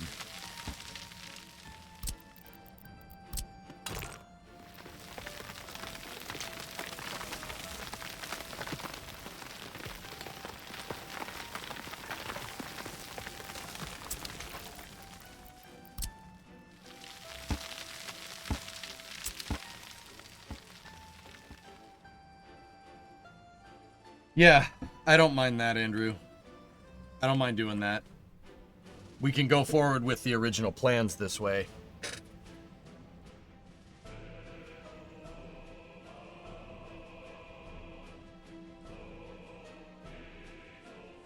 these facilities are going to be epic, dude. I really hope I can get to the point where I get these things to work. But it should be pretty foolproof once we get to that point, too.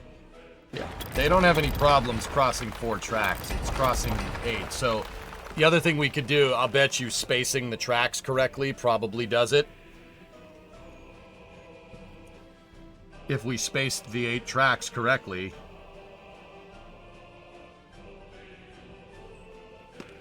All right, let me try another experiment here. Oh boy, an experiment. Let's give two tracks of spacing, right? And then say our proverbial 4 unloading tracks is like right here.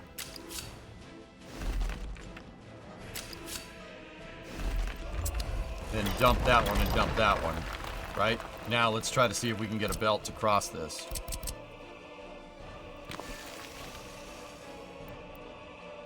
I saw it. I saw it. It wanted it. It wanted it. Oh! Let's go, dude. There we go. That is the most simple solution by a long shot.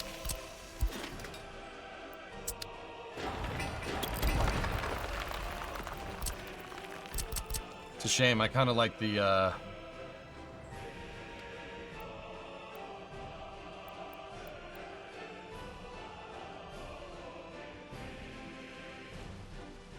It's a shame. I kind of like the under the track belt solution, but that by far is the easiest way.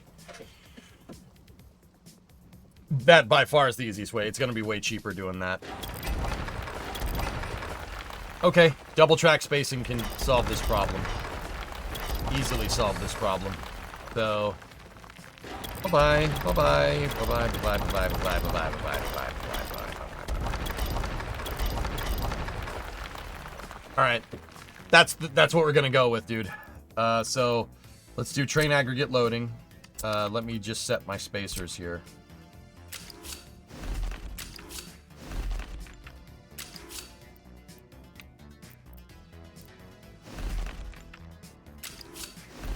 All right, that should be good enough.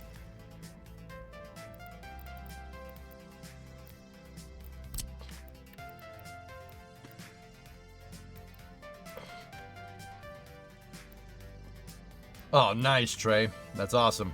You're working on your scale raptor. Pretty cool, man. All right. That should be pretty lined up. Now let's measure. We need 1,500 feet for the threshold for the tracks.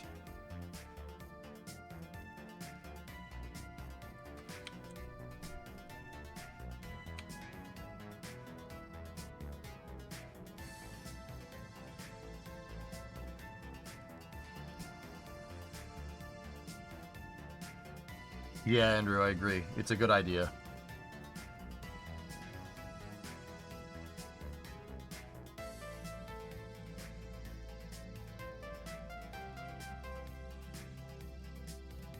Flash Booty. Discovery. 65 monthly sub. Thank you.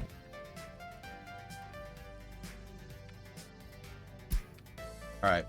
Well, we don't want to train backing up onto the main line, so we're actually going to have to measure this backwards. So we measure here. Right? I have to put a little bit of a threshold because that line starts there. Now, what we could do... Actually, that doesn't need to be there. This design is very much in flux, so this doesn't need to be here. We could push it... We could push that line down here. And then have this... do that. There we go. Hey, it's me. What's up? Now, once again, we don't want a train backing up onto the main line, so we need to take into account 1,500 here, which puts us basically at the bridge. All right, excellent. That makes that a lot easier. So now we measure the 1,500 threshold from here, because that's where the front of the train would be.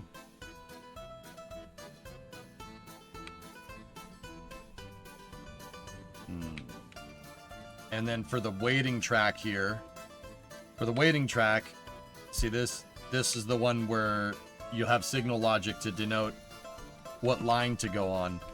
This also makes the lines omnidirectional. I took into account, I did 824 feet. I don't know why I did 800 feet, but I'm sure there was a good reason.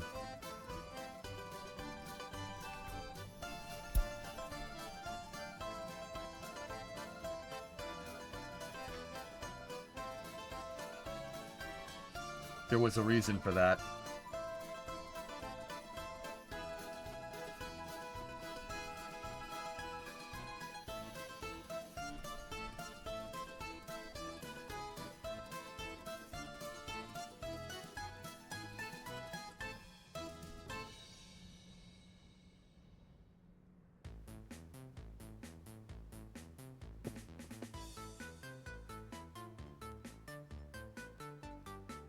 Did I do that? I mean, whatever. It doesn't matter. I mean,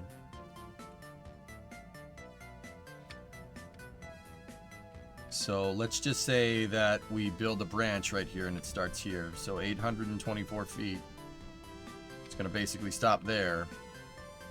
And then we need our crossing to the entrance here. And if I want to build a switch track like that 4 wide, we need to measure from here. Basically the start of the cargo terminal, which is about 1,500 feet. Have you given much thought into how large your initial starting settlement will be population-wise? I zoned a bunch of streets over here uncapping for initial population. Not gonna be too big. Maybe fill up like that area, and that's about it. And then this area will just be a mirror of that. And then this one right here will be an amalgam of those two. Basically, we expand very, very deliberately and very, very close. Like, I want a very walkable city, but I also want a city that, you know, very walkable, good for cars, good for buses. But yeah, initially I'm going to start planning in this area right here. And then I'm going to start placing basic industry like textiles. Now, clothing does not have that big of a environmental footprint.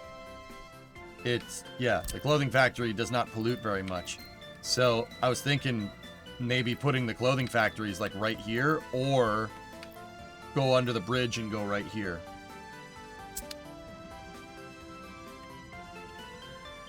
Plus shifts to cover town services. Yeah, that should cover everything. We're gonna start with textile, and crude oil. I think that'll do us right. And then once we're cash flow positive, then as we make the money, we start zoning in all of this stuff. Dude, but there's still a lot to do. We could do clothing. I need to go over here and we need to design crude. The crude oil thing. There's a lot of stuff, dude. I think once I get all the construction mats and utilities up, then I'm going to go over here. We'll start designing out basics, get crude oil figured out, and then technical depots, and then actually we should be good to start building. Like we're approaching that pretty fast. What I don't need to plan is basically the rest of this city. We don't need to plan that out right now. The city will grow as we zone out more industries. We'll plan in segments.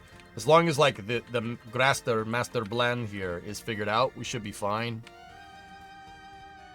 How are you gonna finance all this? Clothes and crude should be enough to get me off the ground right off the bat jumping. Clothes and crude. Also, we could look at waste incineration. Import the waste, make some cash, and then incinerate it.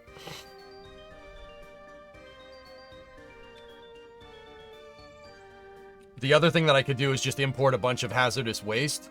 Don't need to burn it. Just store it. Store that stuff. It's basically a loan in the beginning of the game that you pay out with pollution. You know?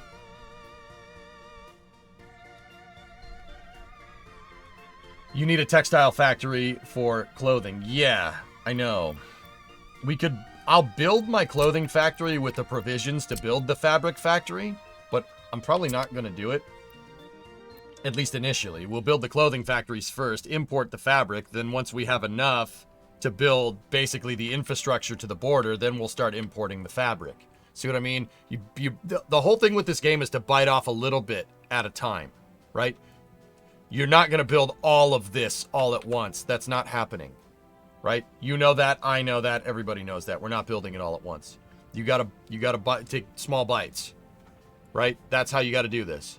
So that's what I'm gonna do. The thing is that I'm designing everything, and I'm designing it in a way that we can easily take off small bites, but we don't have to, like, okay, so when we get to the point where the fabric factory is good to go, right? And we pull the trigger on building the fabric factory, we won't need to think about it. It's just build it. Build it. We have all the angles figured out. Just build the dang thing. It makes it easy. Doing all the planning now and taking into account everything. This is the best way to do this. And so, like, the cool thing is that I'll start building out this city, right? And this city will start going. And then, while this place is building out, with the game unpaused, we can go over here and design the second city. There's going to be another city over here. Because we have coal, iron, and a big oil supply basically right next to each other. So this is going to be a heavy industry city over here. Like, heavy on the industry. Just a question. Are you covering Starlink 1216 at 6:30 a.m.?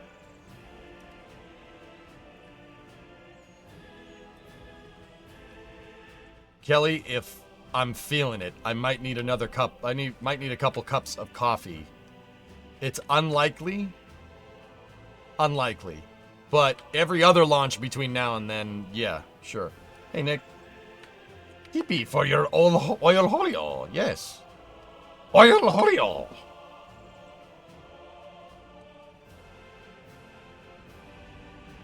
And the space... And that spacing will lengthen your tracks because of the bend. That may help with train length issues. Yep. Yeah, Andrew. Yep. So the cargo can be accessible both ways. Yeah.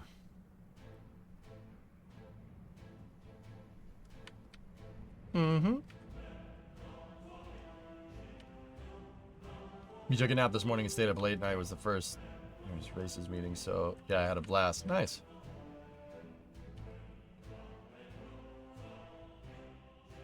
Nice.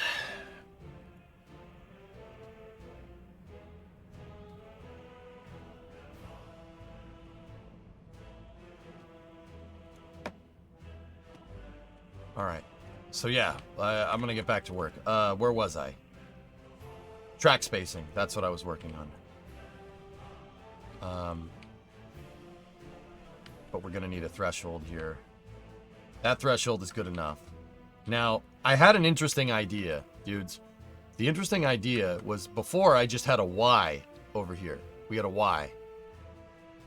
My new idea, and that Y could potentially get in the way with a bunch of things, right? Like the long lines that I need for cement and for aggregates, right? Could potentially get in the way. How about we do this?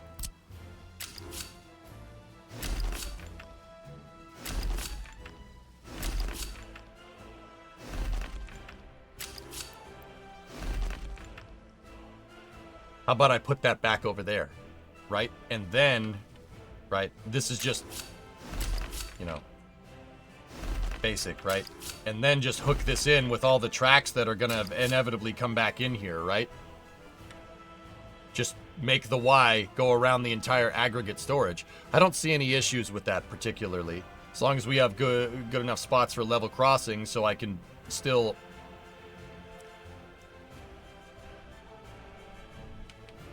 Yeah, as long as we have good enough spots for level crossings, we should be fine.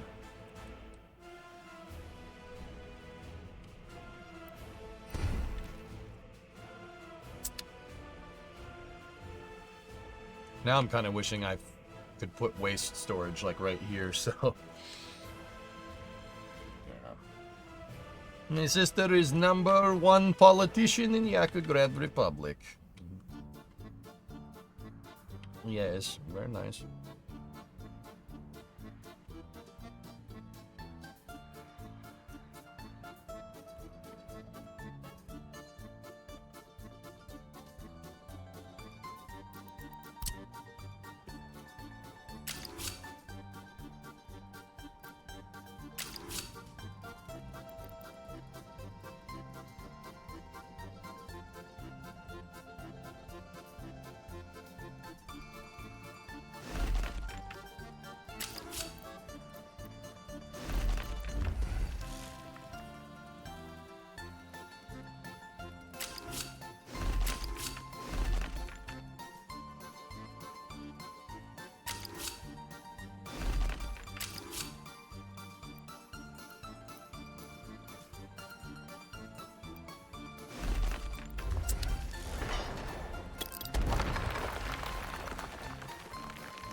Oh, I just inadvertently built it right across from the feed over there.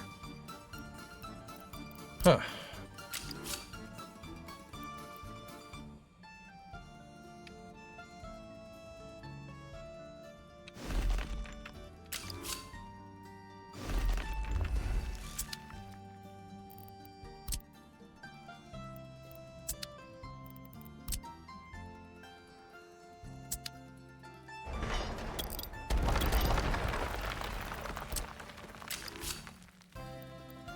There we go, 820 feet.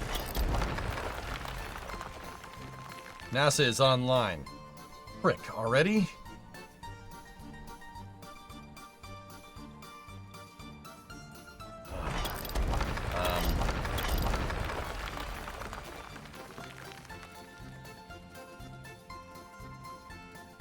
Well, I didn't get anywhere near what I wanted to get done here. That's good.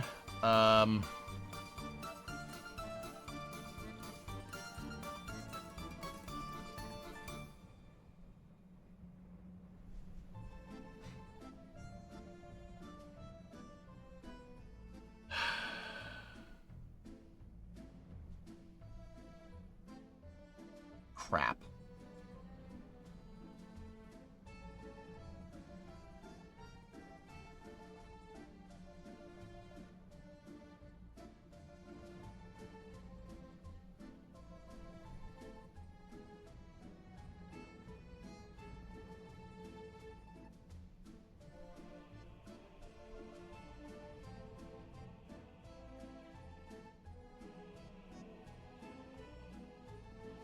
Got to come back to this after the launch.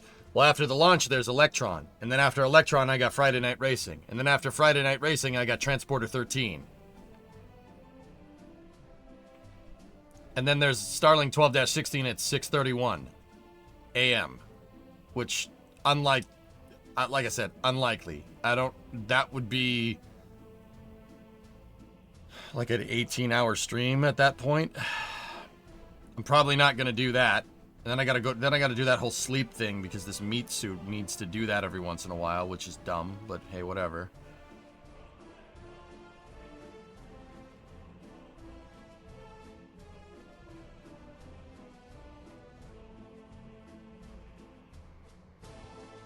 It's not my decision, Junie. The Flame Trench is on Saturday, dudes.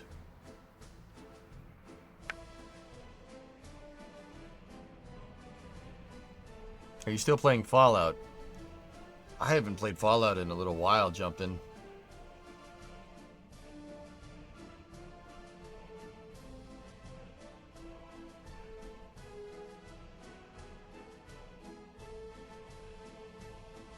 We could, but yeah, I haven't played in a little while.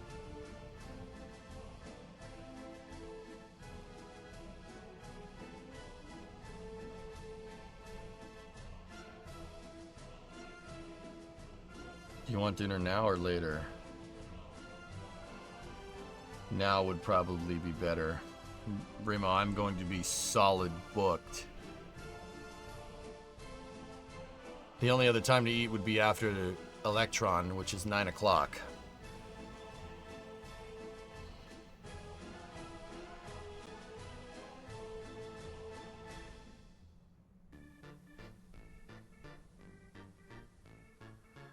Man, I'm absolutely booked up. Like, basically until 3 in the morning. That's great. Flame trenches tomorrow, by the way, guys.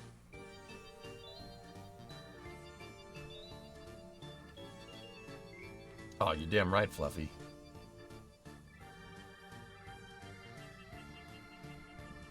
We're gonna have to work on this on Monday, guys.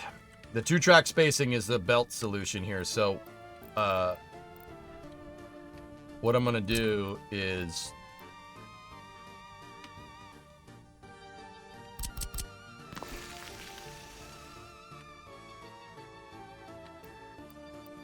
oh no. Oh yeah, oh wait, hold up. Sorry. The belts need to cross down here. So real quick, so I don't forget, we need 1, 2, 1, 2. Those are my spacer tracks.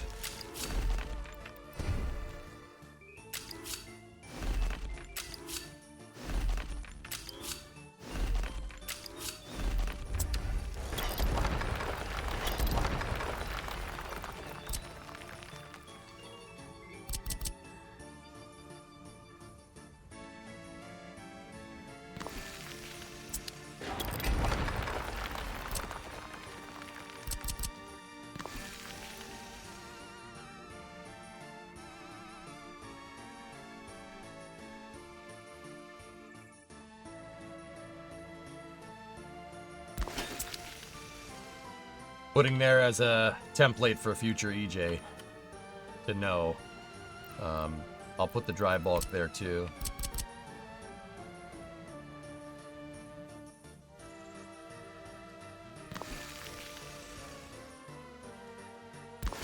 There.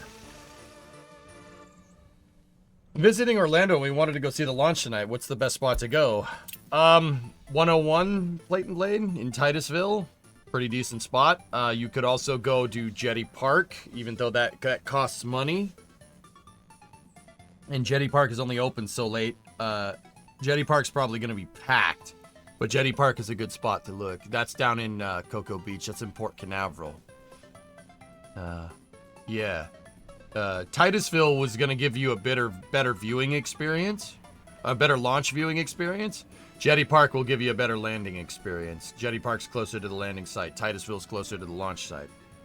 NASA's online. You've definitely said that already, W, like 5 minutes ago, and I acknowledged it. I don't know what the need was to post the exact same thing again, saying the exact same thing even after I said yes, I understand. Like what was the point of that other than to stress me out even more? Because I'm not making the progress that I want on this. What was the other intention here? Because now I'm stressed out about getting this done. So I appreciate that one, man. I appreciate it, man, but that's not helping. You're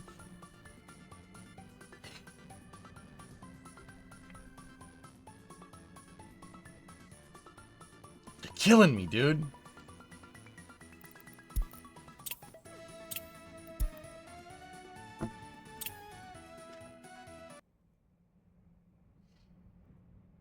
You're missing that NASA loading screen. All right. Well, that's going to do for part 16. We'll do the next part on Monday. Oh, this is space. I'm in space. No wrath. Thanks for the 5. Appreciate it, man. Feel like Nick Cage, you got it 60 seconds yet? I just stole 50 cars for you in one night. What does Cletus mean? Cletus is a YouTuber that I like to watch. Pigeon, he's a car YouTuber. This is his hat. I stole it. I didn't steal it. I bought it. Raymond, hey, boss, been a rough couple of days here. Hope you're doing good. Other than chat's just stressing me out. You know, it's fine, Ray. No, Wrath, just closed on your condo, sharing the love. Hey, congratulations, man. There you go. Awesome. All right. I'm going to take a second here to jog the VODs, and then, yeah, we'll move to Crew 10 coverage. Guys, yeah, I got it. I'm not making the progress on Yakograd that I really want to. And don't get me wrong, it doesn't really matter. But I really, really want to get to the point sometime soon where we hit the unpause button, you know? So getting this done expediently is a priority for me. I don't want to sit there and have the game paused for like 2-3 months straight, you know? Thanks for the info. What would you recommend for newbies, launch or landing? Just go to Titusville, dude. Here, I'll show you on the map.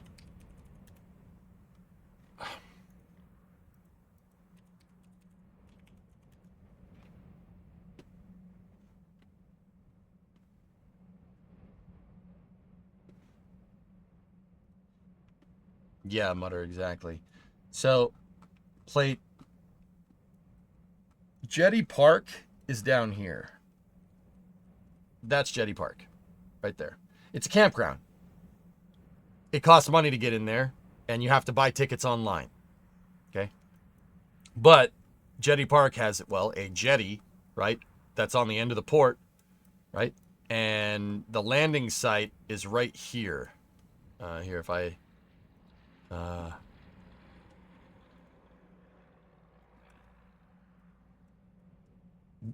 Google Earth doesn't like to cache these images, right? See? There's the landing site. Right there. See what I'm talking about?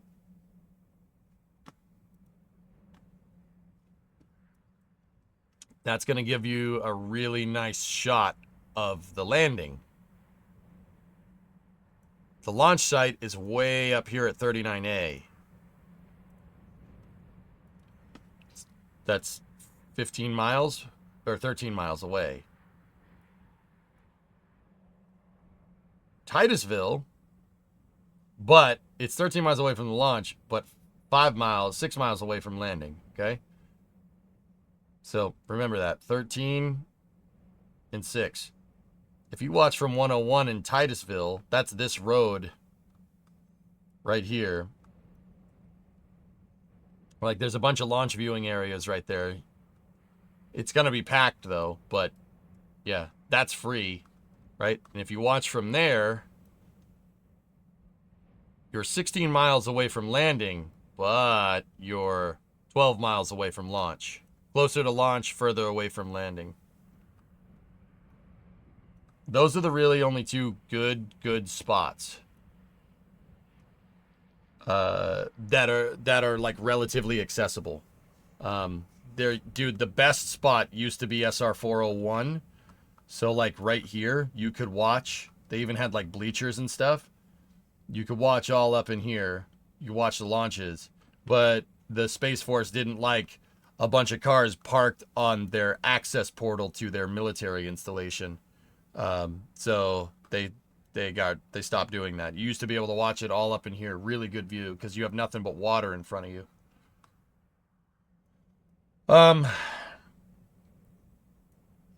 Yeah, I would say Titusville. Just do the Titusville one because it's free, but get there a little bit early. You probably should start heading that way like soon. Because yeah, it's gonna fill up. I'd say go like with 2 hours remaining or something. And probably if it's your first time, if it's your first time watching, you should see the launch. Are you restarting the YouTube stream? That's what I'm gonna do, Peter. Yep. Yeah, out of town people screwed that up. Yes, because idiots double parked on the damn road. And they kept doing it. Like tourists double parked on the road. And yeah, idiots. Like the Space Force said, and like, don't get me wrong, it's not the Space Force being jerks about this. They were very lenient. They were like, yeah, please don't park on the road. Please don't park on the road. Please don't park on the road. They put out a bunch of bulletins to not park on the road, and then people still did, and they said, fine, no one views here anymore. Some commander got pissed. But yeah, plate. So second thing, is this your first time? Is this your first launch? Have you ever seen one before? Because if it's your first time, put your phone away. Don't take your phone out during the launch. And that goes for everybody else here. Your first rocket launch, maybe zoom in with your camera, take a picture of the rocket before it launches. But when it launches, do not take your phone out. Just watch. Just watch it. There will be other launches that you can film with your phone. Trust me. Your first rocket launch, just watch it and enjoy the show. Bask in its glory. Woody, how you doing? All right, guys. You guys know the drill. I'm going to jog the VOD. We'll switch over to NASA, the Crew 10 coverage, and hopefully we get a launch today. It's going to be all rocket launches and race cars, basically, for the next, 10 hours on this stream. So we'll pick up workers on Monday, okay? Next week we will make it Workers Week. And yeah, I want to get work done. I want to get some work done. It took me this entire week coming back from Starbase, to kind of remember what I was working on in Workers. That's why we had to redo the coal. But yeah, now we're cooking with coal or gas or something. Anyway, so I'm gonna switch over to coverage here in a second. On Twitch you'll see a momentary pause. You'll see the title card here for a second. On YouTube, I'm gonna jog the VOD, and I'll see you guys in about 5 minutes.